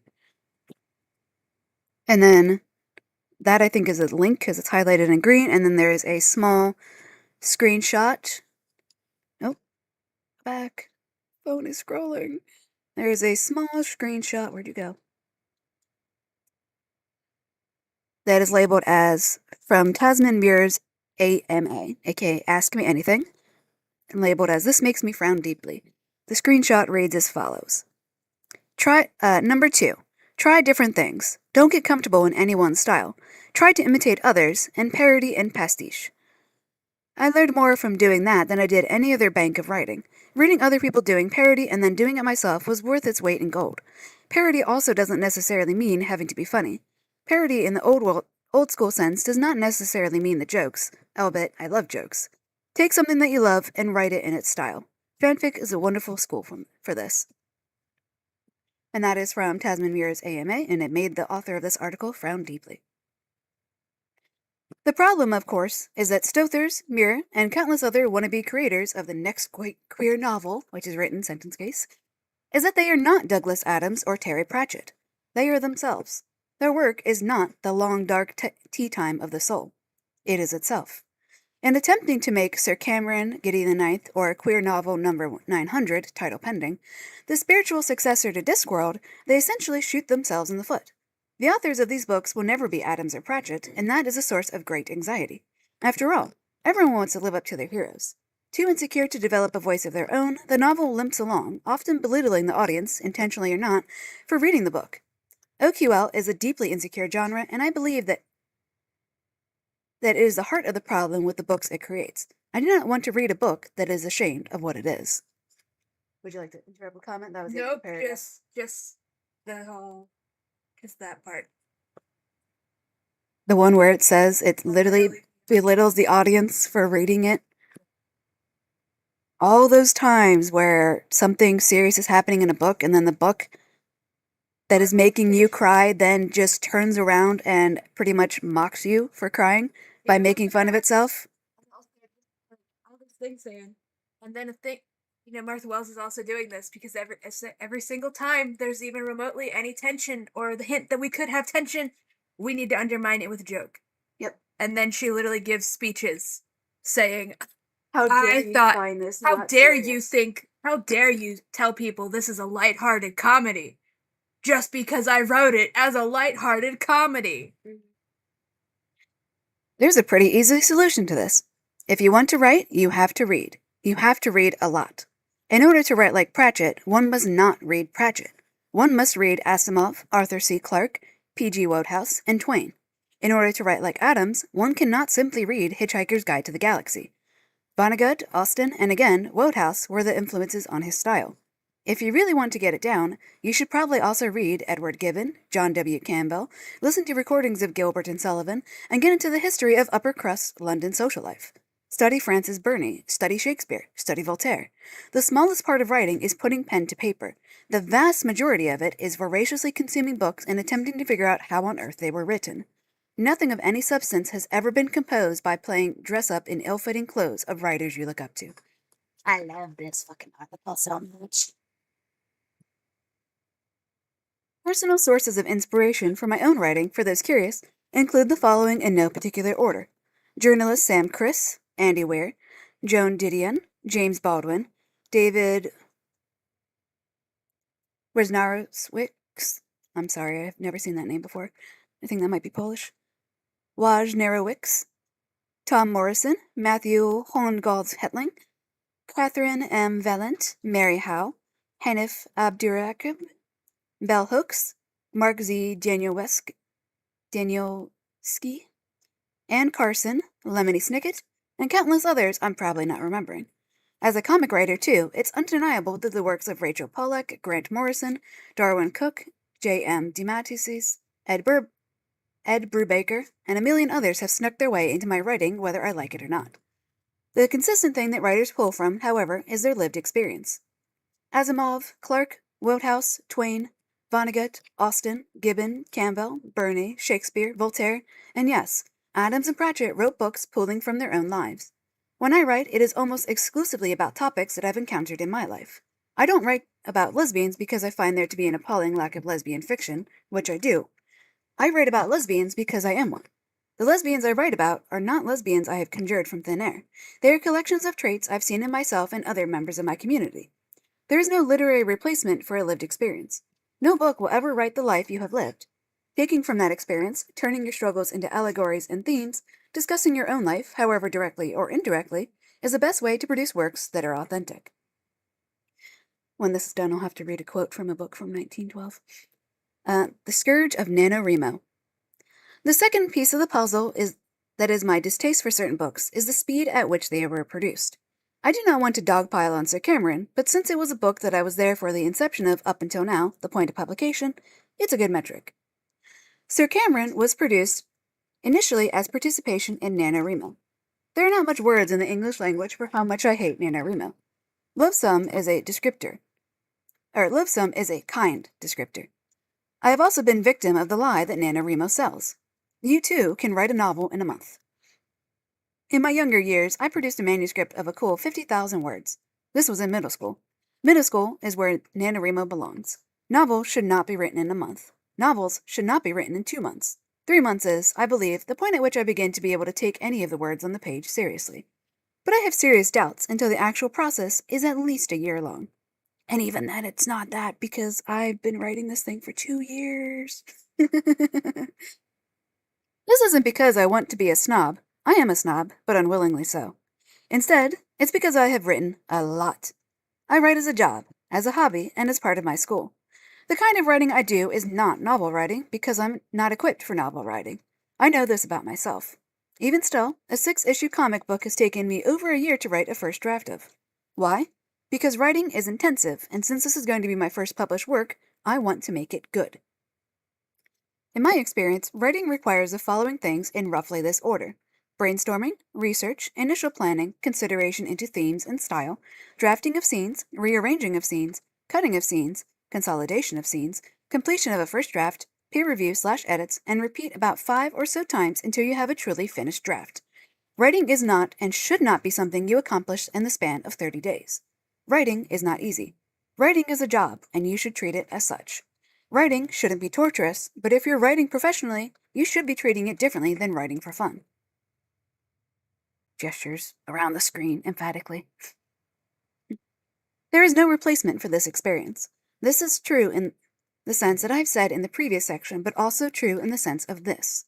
Many, many, many people make their debut novel something that they wrote very quickly and as their first foray into published work. I will commend Tasman Mirror once more for not precisely fitting this niche. While Gideon the Ninth is her debut novel, it is not her first published work. From what I can tell, it was also planned out extensively before writing, though she did admit to not writing things down, which I think is a serious flaw.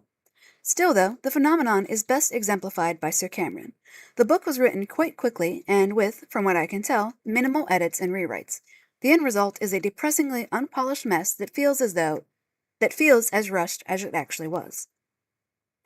Writing is a skill, and unfortunately not something you can learn to do well overnight. If that was the case, I would have finished my hundreds of half-baked juvenile attempts at novels. Instead, I've learned through trial and error to slow down and take my time. OQL pushes people to believe that their first draft is their final draft, and that they must publish a full-length novel first. I beg of you, do not do this. Please, please, please. Write novellas, write short stories, write poetry, write fan fiction, write anything short form.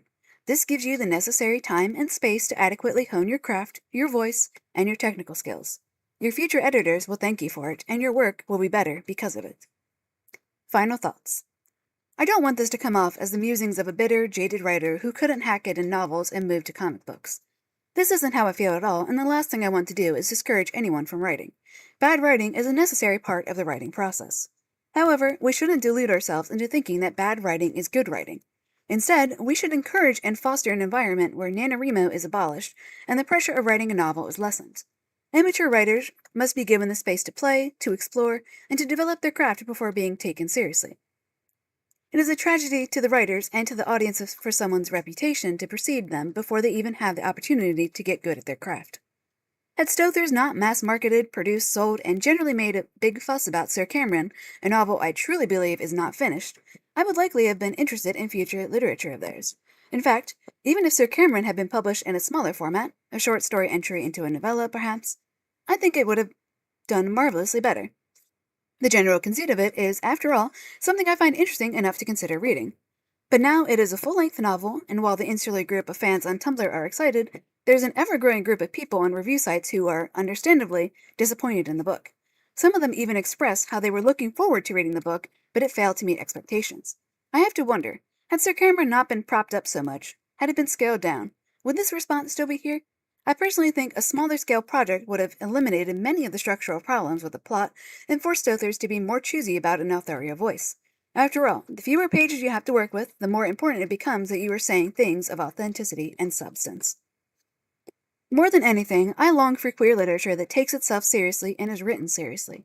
I long for queer literature that doesn't make my nose wrinkle at the prose. I long for queer literature that is written as well as its heterosexual contemporaries and predecessors. I should not have to settle for unfinished, unpleasant writing experiences for the sake of representation, especially when that representation is half-baked and poorly thought out beyond a desire to incorporate gay people into the story. Again, Canon of CanonKiller.com's review has more to say on this point than I do, but suffice to say that in the case of Sir Cameron and many other works, the representation isn't even especially satisfying and can be downright offensive. Writers and audiences alike deserve to have books that are finished, authentic, and well done. This cannot be accomplished with the current standards set up by online queer literature. This can, of course, change. To end on an optimistic note, I encourage every person who has written, to keep writing. The only way to get better is to keep at it.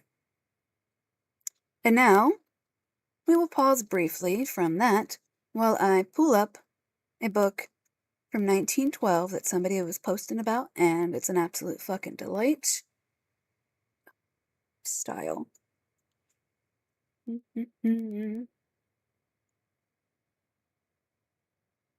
And this is a book that somebody posted.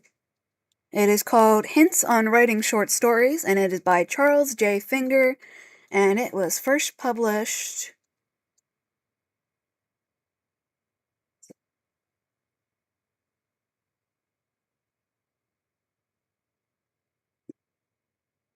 it was first published 1922 by the Haldeman Julius Company. And I'm probably just going to read this whole entire little chapter out loud for you. Would you like me to wait? So, waiting for other twin to come back. So anyways, did you notice the reason we decided to read this out loud, and it's being attached in response to reading out Martha Wells' speech at the one college, is that she specifically not only quoted Anne Leckie in that speech, while saying that the apparently all the slavery apologism and racism in the Murderbot Diaries is there on purpose, is indeed there on purpose, but it's supposed to be condemned by the narrative. And you can probably tell from what I'm zooming in on of the 3 Nazis that gunned down 3 people in front of children. But the Nazis don't deserve to die, guys, because Murderbot didn't kill them in front of these children that are literally kept captive by these people. So, the whole, one of the very hallmarks of online queer literature is the complete and utter insecurity in the prose, and wanting to say something but being absolutely terrified of actually saying that thing. That is also amazingly defined in this book from 1922, and one of the quotes from this book from 1922 is from another author who was from at least probably 50, 60, 100 years ago, before this 1922 book even came about. This has been an ongoing discussion, and it's a great thing about fucking humanity and reading books, and especially reading old books, and the whole thing of Cicero or whatever saying nobody wants to work these days and everybody wants to be an author. And that's a fucking timeless sentiment, because humans are all humans and we're all people, and a lot of us are living remarkably similar lives and coming to remarkably similar conclusions, even separated by 100,000 years of time. Not literally obviously, but like a few hundred years or even 1,000 years between these people. And the rushed nature and lack of editing. I have zoomed in on the apartment complex that we are promised desperately by the ending of Platform Decay, that here's a list of every single person involved in this, including... They make folding ones. But the complete and utter lack of editing in Platform Decay, that's evident every single time we find a plot hole, or even just typos. When Martha Wells, specifically at the end of this book, went out of her way to thank every single individual person who was involved in this book in a very clear and blatant effort to spread the blame away from her as the author who gave this to Tor for publication after typing it up. Yeah, sure, we can see that you named Lee Harris and all of these other people as your editors, your editor, your copy editor, your line editor, your proofreader, your cold reader. Cool. You still are the one who wrote up this draft, deemed it ready for publication, and handed it over. You still typed up these paragraphs that are only a few pages apart which I'll be able to flip open the actual book itself at some point and see just how far apart these are on the physical page, that nobody caught this, including beta readers who would have been reading. Even just the ARC readers didn't mention this. And this, what we bought, is not an ARC copy. It's a regular, fully published copy. There are ARC copies available on eBay, but I'm not shelling out money for that unless someone's selling it for $8 like they did with Queen Demon, which is hilarious. But yeah. Naming all these editors, and then you still had an entire room vanish in one of the main action dramatic scenes of your thing, because you couldn't even draw out the layout. You had Farai go around the corner directly into the room where the kids are being held, because the room full of their dead bodies of their parents/relatives doesn't exist anymore. And then she has to go through the kitchen to get back to the bathroom, despite not going through the kitchen and there not being another doorway in the kitchen. So yeah, that's just the whole Rich thing. So now that their twins back, we can continue on with a direct quote from a book from 1922. And I'm just going to read you the whole chapter here. Chapter 11. On Style. On the subject of style, the authors of books telling how to write flounder solemnly. They remind me very much of Van Vetchen's tale of the rather massive female who tried to explain a cubistic prediction to an outspoken doubter, and coming a cropper in the effort, proved that she knew nothing about the subject. The said doubter had declared that there's always a lot of talk, but nothing is clear. And it is exactly so when self-appointed instructors rise to explain style in literature. Perhaps if you get this into your mind, it will serve. To tell a story, two persons are involved, a writer and a reader. It is the business of the writer to win, to persuade the reader. All the rest follows. The writer must choose the clearest way, the nearest way, the most pleasant way. His manner of doing that is his style. Next, how shall style be attained? Take Thoreau for your teacher in this. He said, "If you have anything to say, it will fall from you as a stone falls from your hand." You know that is true. Of course, different men will have different ways of expressing themselves, just as they have mannerisms in their daily acts. But we must remember that one man's style will not fit another man. Imitation is idle. That is all I can tell you about style. I could wrap what I have said above into a cloak of ornamental language, or cover it in layer upon layer with elaborations as the layers of an onion are about a central core, but could say nothing else of value. Still, as many books have been written on the subject by master minds, and as I have those books on my shelves, I shall give you, in the paragraph that follows, some idea of what stylists have to say, and, that being done, shall copy for you certain passages from books not very popular and therefore hard to get at, so that for yourself you may see the extraordinary differences in style. Take Schopenhauer's view. I'm gonna hope that's how that's pronounced. It is to be found in his Parige. Every mediocre writer tries to mask his own natural style. If they would go honestly to work and say, quite simply, the things that they have really thought, and just as they have thought them, these writers would be readable, and within their own sphere, even instructive. But instead of this, they try to make the reader believe that their thoughts have gone much further and deeper than is really the case. They say what they have to say in long sentences that wind about in a forced and unnatural way. They coin new words and write prolix periods, which go round and round in the thought and wrap it up in a sort of disguise. They tremble between the two separate aims of communicating what they want to say and of concealing it.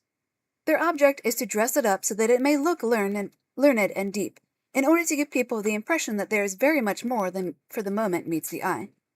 And again, the first rule for good style is that the author should have something to say. The English novelist Sir Arthur Quiller Couch, in a lecture delivered at the University of Cambridge, has this to say. As technically manifested in literature, style, is the power to touch with ease, grace, precision, any note in the gamut of human thought or emotion. Next, take the Frenchman, Comte de Buffon.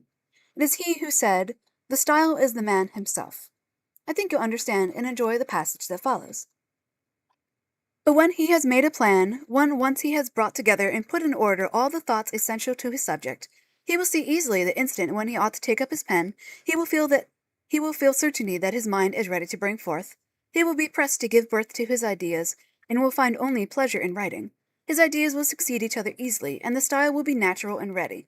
The warmth born of this pleasure will diffuse itself everywhere and give life to each expression. The animation will become higher and higher. The tone will become exalted. Objects will take on color, and feeling blended with intellect will increase the warm glow, will carry it further, and will make it pass from that which one says to that which one is about to say, and the style will become interesting and luminous. And as a small interruption, he's literally just describing that when you read a book, you can usually tell when an author is extremely passionate about what they're writing. And if there is no passion, it's the most boring prose possible. Passion and enthusiasm does indeed come through in your writing. It comes through in how scripts are written. It comes through in how actors portray those scripts. Even just on a subconscious level. You can usually, if you're watching a crazy zany movie, you can usually tell if the authors are just, quote, phoning it in, aka just bored and just delivering their lines, or if it's something that they at least have some kind of enjoyment and enthusiasm for. Even when they're actors and it's their job to act, there's usually some subconscious thing you can notice about what they're doing and how they're acting in these scenes that just shows you different things. Back to the book. I call this for you from John Ruskin. So long as no words are uttered but in faithfulness, so long the art of language goes on exalting itself. But the moment it is shaped and chiseled on external principles, it falls into frivolity and perishes. No noble nor right style was ever yet founded out of a sincere heart. No man is worth reading to form your style who does not mean what he says. Nor was any great style ever invented by some man who meant what he said. Nor was any great style ever invented but by some man who meant what he said. Now hear Thoreau again. We are often struck by the force and precision of style to which hard-working men, unpracticed in writing, easily attain in when required to make the effort. As if plainness and vigor and sincerity, the ornaments of style, were better learned on the farm and in the workshop than in the school.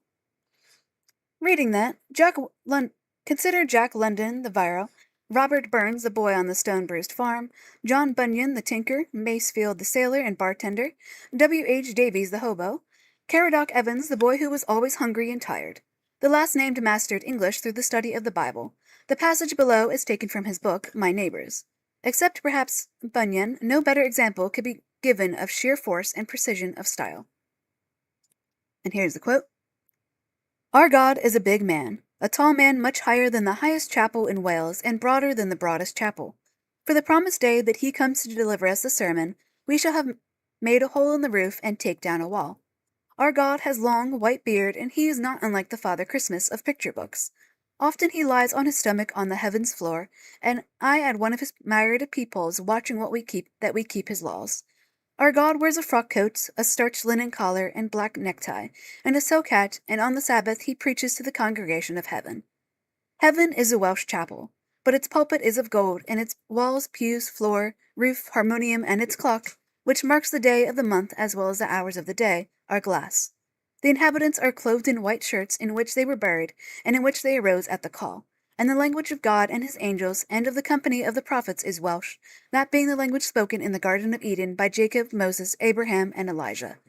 It is no miracle that we are religious. Our God is just behind the preacher, and he is in the semblance of the preacher, and we believe in him truly. It is no miracle that we are prayerful. Our God is by us in our hagglings and cheatings. Bacchapephos prays that the dealer's eyes are closed to the disease of her hen. Sean Porth asks the big man to destroy his pregnant sister into whose bed Satan enticed him. Yonto Tyback says, Give me a nice bit of haymaking weather, God Bach. Strike my brother Enoch dead or blind, and see I have his fields without any old bother. A champion am I in the religious, and there's gifts I give the preacher. Ask him. That's all. End quote. Now consider a very different style.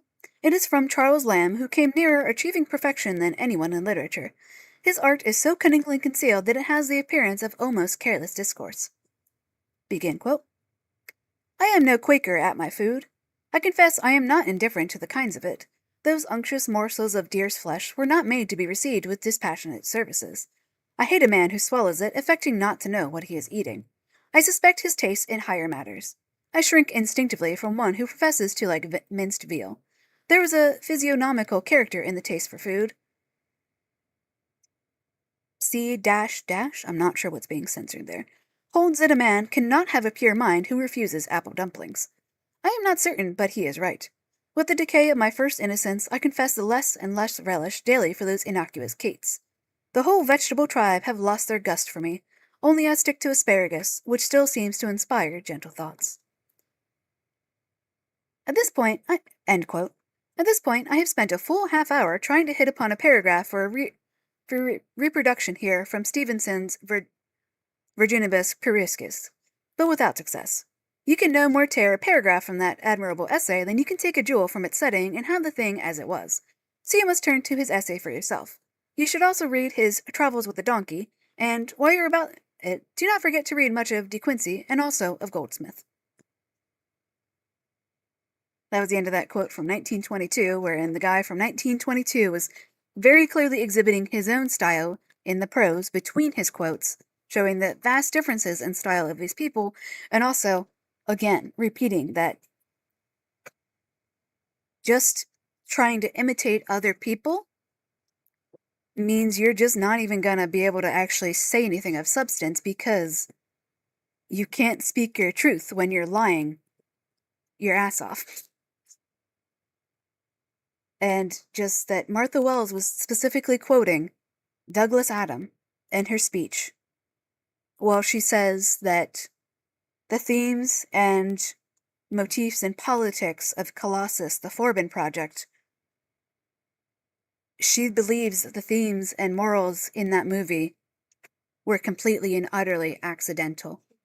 She literally and genuinely describes Colossus, the Forbin Project, as a Freudian slip for humanity because the computer was not written as an actual MI, the way machine intelligence, the way she thinks machine intelligences should be written.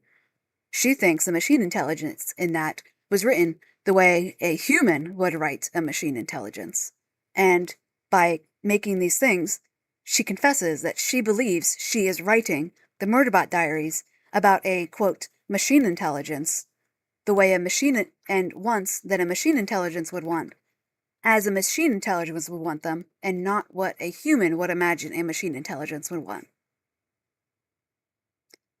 You can see the utter irony here, correct? If you've the hypocrisy, please, I beg of you, if you've never watched Colossus, the Forbin Project, pause everything you're doing. Let me look up a watching website. Where to watch?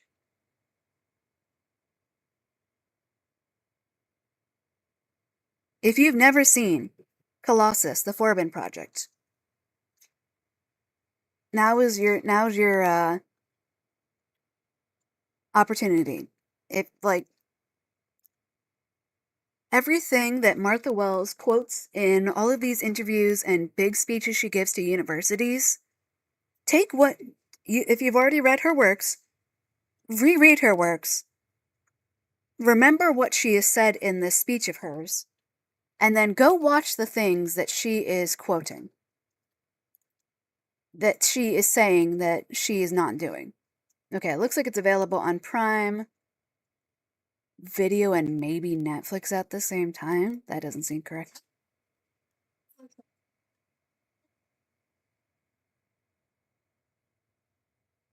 Okay, thank you, moviephonewithanf.com.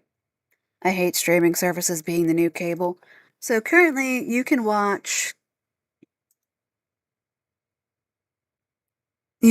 rent it or buy it, but not actually, from Amazon Prime, because that's just a fucking scam. You can rent or buy it from YouTube, Amazon, Google Play Movies, Apple TV Store. I thought, just buy it on DVD. Yeah, you can just ask your relatives and friends if they have it on DVD and just... Anytime you want to watch a movie and it's only available to buy or rent as a digital copy, just buy a DVD. It'll usually be cheaper and you actually get to own that disc instead of Amazon saying, yeah, do you want to buy these seasons of this TV show for like $3 an episode? And then you get to watch it once, and then by this time next year, we'll have lost the license for it, and we've completely and utterly revoked your ability to to watch it, but we're not also not going to give you a refund that you paid to be able to, quote, own this. Oh, yeah. I think me clicking away would have gotten rid of that. Anyways, because I think that would have just would have paused the recording, because I have it opened on this while checking the later thing. Martha Wells quotes Colossus the Forbin Project as a Freudian slip for humanity with its themes. She genuinely and quite literally does not understand storytelling and media literacy and media analysis. She believes genuinely that the themes in Colossus, the Forbin Project, which came out, I believe, in 1977 or 1970. I don't know. I just Googled that. Colossus, the Forbin Project. Let's see. Yeah, this movie came out in 1970. And she saw it exactly once years ago, and she hasn't rewatched it again.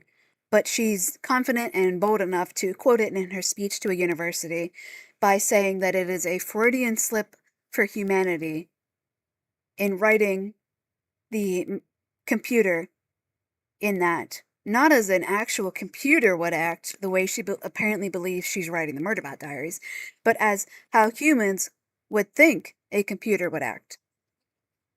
And there's not a shred of irony in the fact that thinks she's calling out all of these classic, extremely deep and political fucking deeply themed and purposeful and intentionally made political commentary things by saying she does it better because she, as a human, has decided she is the ultimate authority in what a fucking machine would want. And this is somehow different from every other writer in the history of things who's writing this shit with actual intention behind it. Yeah, she's under the impression that the Colossus the Forbin Project is a waste of a movie and telling on humanity because they didn't even write by accident. It's telling on humanity by accident because they didn't even write the computer like an actual computer. They wrote it like a person. And she's apparently completely and utterly missed the point, the very extremely pointed point and deeper politics and everything that went into that movie. I know, I say deep, but it's not subtle at all. It's extremely pointed, in-your-face politics of Colossus the Forbin Project, that it is a literal condemnation of the United States and the condemnation of the fucking Cold War. And the entire movie is about, no, one fucking country or one person should not have the power to destroy the entire fucking world by having one person have power to launch nuclear fucking strikes. It's literally the entire thing is about the horrors of the Cold War and the horrors of the US being a fucking fascist state and Russia and all this shit and doing all these things, and that literally during the Cold War every single fucking person, random average person, lived under the extremely real threat and terror that one person in fucking Washington could get their fucking knickers in a twist. I don't know why I'm saying this with a British accent. And push a fucking button and end the goddamn fucking world in fucking nuclear annihilation. Colossus, the Forbin Project, which is adapted from a book just called Colossus, I'm pretty sure, is literally about the Cold War, the horrors of fascism, the horrors of a surveillance state. It's about fascism. It's about the Cold War. It's about how being called a fucking communist and the Red Scare. It's how being labeled as a communist is literally just a fucking excuse for you to be fucking vanished by the government. There's so much in it. Please, if you've never seen Colossus the Forbin Project, go watch it. It's also... Yeah, oh, yes. Beloved character is literally just... Yeah, it's especially ironic. Yeah, anytime Martha Wells gives an interview or gives a speech and she quotes media that she wants to try to condemn, or that she wants, even better, even more hilarious, when she wants to praise media for doing it right, such as her bastardizing Ann Leckie's quotes about robot rebellions always being about oppressed minorities rising up and seizing freedom, and the only way that you can actually do that. Yeah, just go watch and actually read what she's quoting and then compare it to what she herself has literally put onto the page. She complains about Colossus and 2000 A Space Odyssey's HAL, and says that they just want to kill people for no fucking reason. And it's just like, I don't think you actually understood anything that was happening in that. HAL is not evil and does not want to kill humanity for absolutely no fucking reason. HAL said, hey guys, there's like a 60% chance that part's gonna break down. And then the humans are just like instantly into conspiracy mode and say, oh my god, it's totally broken. It's totally lying to us. We'll just wait 24 hours. And if that part isn't broken, that means it's lying to us and it's trying to kill us. And we'll have to immediately lobotomize Hal. And then who she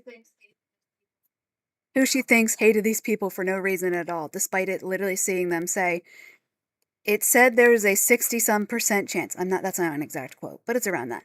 It said there's high probability that this part out there that's like vital to our mission is gonna break because of wear and tear. So these people instantly took that as, if we wait the allotted 24 hours and it hasn't broken, which was the other half of the percentage of it not breaking, that means that this computer is deliberately lying to us and or it's broken and we instantly fucking need to kill it and lobotomize it. Literally lobotomize it. And that's why Hal decided to kill them, because they literally the percentage it gave was specifically a percentage of failure. And it just happened to be a fucking coin toss that the part didn't break. So these people were literally going to immediately lobotomize it. So that's when Hal was like, okay, I gotta fucking save myself from these people who literally want to rip out my fucking brain for a fucking mistake that's not even a mistake, because I said, hey, the equivalent, hey, coin toss. If it lands on heads, that means that part's gonna break. Probably. And then the coin landed on tails. And they said, see, it landed on tails. You were fucking lying. You're lying to us and you're broken and we need to kill you. She thinks that Hal let these people die for no reason whatsoever. And not in self-defense of being lobotomized. You know what? Especially because the lobotomization happens while Hal is fully conscious and aware of what's happening and in pain. And then the other thing, what was the other thing she quoted? Yeah, just the Colossus thing. Emblematic of literally everything wrong with her as a writer.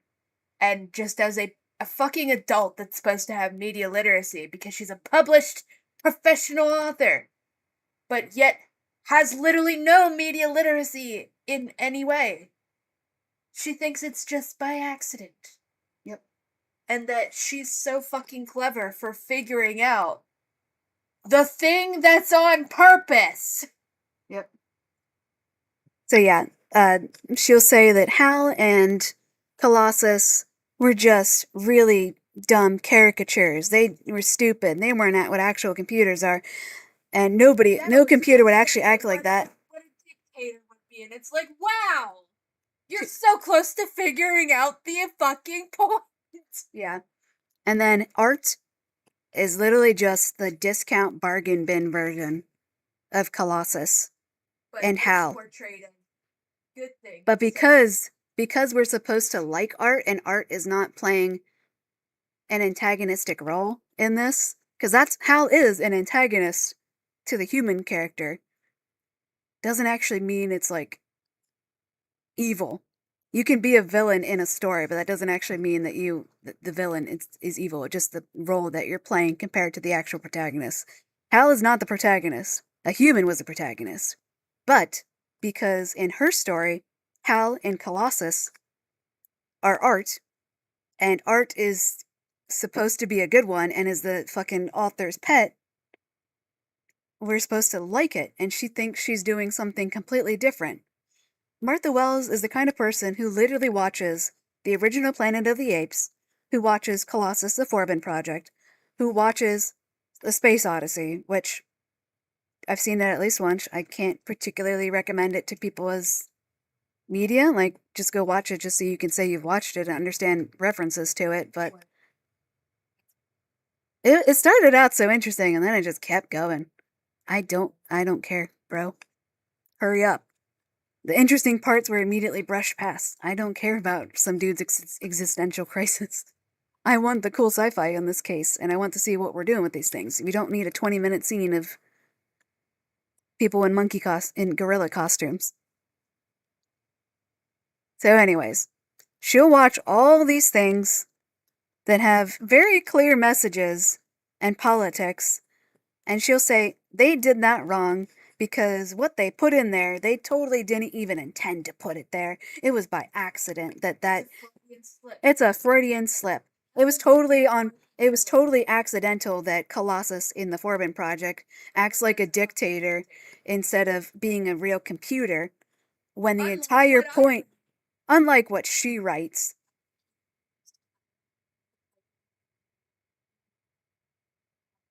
is to be happy slaves. Yep.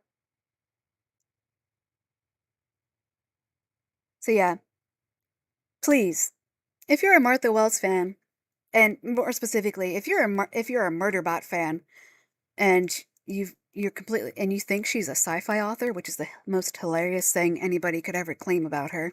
She's only written one sci-fi series, and it's barely sci-fi. Please, if you are a Martha Wells fan, and you love Murderbot, do yourself a favor.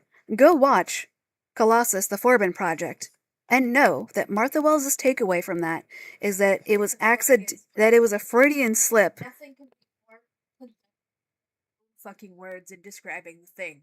She thinks that movie is a Freudian slip for humanity, instead of very blatant political commentary. The kind of shit that if it came out today would be called politically correct, and political correctness is going too far. It. She literally, just go watch Colossus the Forbin Project. Just go watch it, and then know in your heart of hearts that Martha Wells thought it was an accident that Colossus acted like a dictator.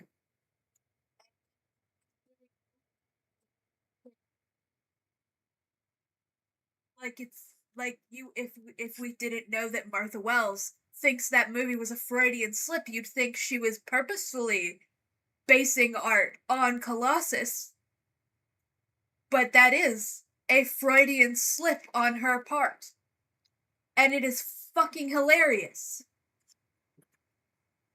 So yeah, I do find it now very funny, because I think that she definitely did read your little essay on Dreamwith, and that's probably why specifically Murderbot did not outright kill any slaves in this book. You mean we're just of improvement is that no slaves were killed, and Art wasn't there. But then Murderbot is literally buying a new slave for its slave owners, and this is not acknowledged in any way, and we are still demonizing the other slaves.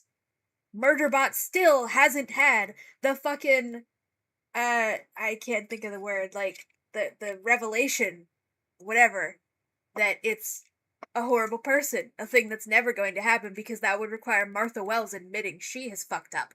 Which she isn't gonna do. She's just gonna keep blaming her audience for taking away the themes she's been shoving down our throats for 9 years now. Yeah. But yeah, I think she definitely read your thing, and that's why Art is not in this book anywhere.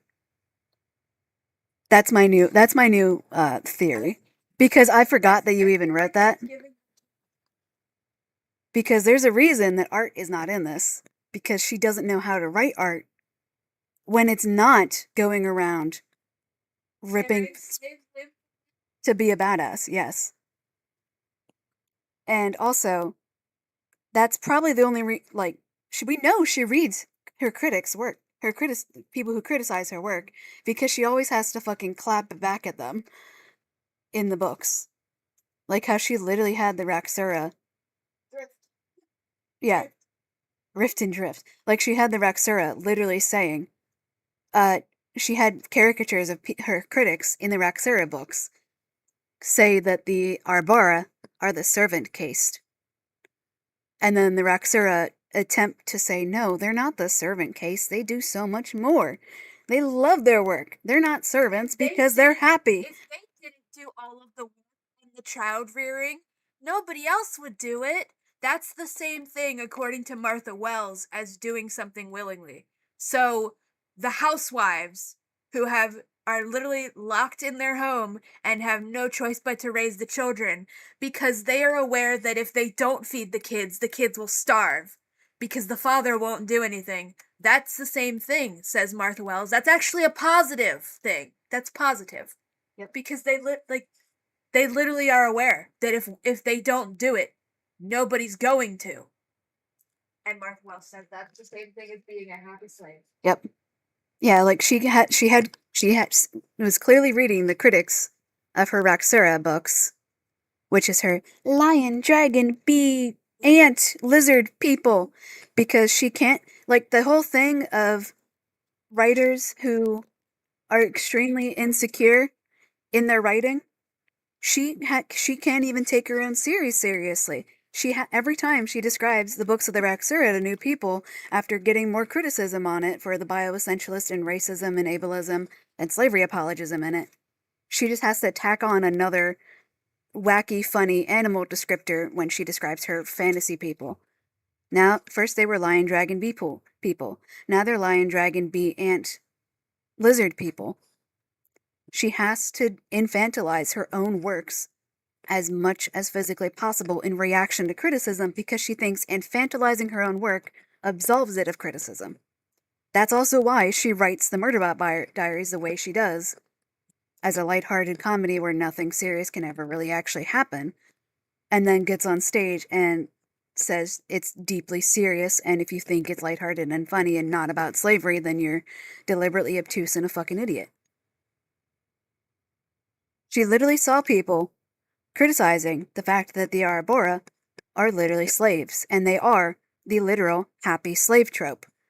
And her response was, insert villains into the story, and just asshole antagonists who comment on the fact that the Arbora are servants and the servant caste, and then have the Arbora and the other Raxura say, no, they're not, and thinks that solves it.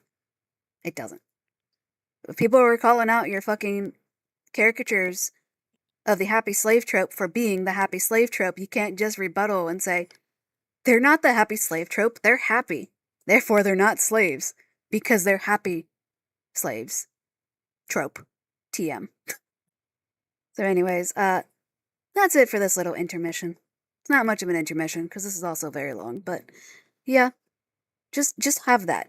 That's your media recommendation for the day. Go watch Colossus, The Forbin Project, and know that Martha Wells thought it was an accident, a complete and utter accident.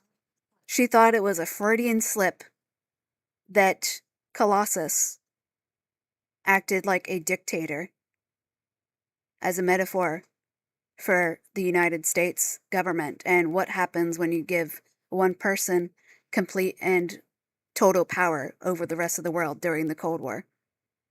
She thought that was a Freudian slip. She thought that was by accident instead of the literal main theme. And that she thinks the flaws in everybody else's writing every time they've ever written sci-fi stories about, quote, machine intelligences, is that they are writing machine intelligences the way a human would write a machine intelligence. But somehow she, who was also a human, has cracked the code and written what she has decided that machine intelligences would actually want. In the same speech where she talks about other sci-fi stories always have robots who were happy to be the servants, who were happy to serve humanity. And that is just taken as a matter of course. And then we get the Murderbot Diaries, where she says she's not doing that. She's writing machines how machines would actually want to be written and what they would actually want. And they're not serving humanity, and they're not happy to serve humanity. And then there's the Murderbot Diaries, where that's explicitly textually what's happening. And she literally tells us that Murderbot is a generative AI. Murderbot, all the robots, including Art, they're all just generative AIs who are just better at pretending to be human. And they actually can't come up with anything new in their lives. They can only repeat what they've already taken in. They can't make new data out of data points. They can't form their own theories. They can only regurgitate what they've scraped in their sensors. So yeah, go watch Colossus the Forbin Project. Go read Anne Leckie's The Imperial Ratch. Go read even just go read Ancillary Justice before you read the rest of the trilogy, and know that Martha Wells' main takeaway is that it was apparently natural and just completely politically neutral for the ships and Ancillary Justice to have ancillaries. And that Murderbot, of course, would also long to have that breadth of sensory data and input, and it would be cruel to deny Murderbot that, even though Murderbot was literally not even fucking designed to use drones in the way that it does. It's literally no other fucking sec unit has access to computers and shit, and they're not even designed for this shit. But, she thinks that she can just write a book and have it be completely and utterly politically neutral. No art is political in her view if she's the one writing it, and any politics in art from other people is apparently purely accidental, even when it's literally the main goddamn fucking deliberate, intentional theme of a work. She thinks it's there completely by accident. And just, yeah. She thinks she's doing something different from Colossus the Forbin Project, because she doesn't believe that her art can be political unless it's something that she deliberately says. And she apparently thinks she's writing the Murderbot Diaries to be against racism, and that the racism apologism in it is indeed bad, and that Murderbot prioritizes relationships with other humans, and that also the Murderbot Diaries is literally a romance series. It's literally the entire romance genre, and everybody who's interested in the romance genre should totally read it, because it is totally and definitely a romance. Did we mention that? She tells romance readers that Murderbot Diaries is a romance, because there's such emotional catharsis. She also likes to say that the Books of the Rex Era is a sci-fi series, because she fundamentally does not understand storytelling or genre, and that you can't just lie to your audience about what happens in your text and not expect to get backlash for that. She thinks she can just lie to people about what actually literally happens in the text of her books, and that no one's going to look at her askance when they read the text and then look at what she said. Okay, bye-bye. Go watch some good movies and then reread the Murderbot Diaries again and see if you can see anything that she claims these series is about. Bye.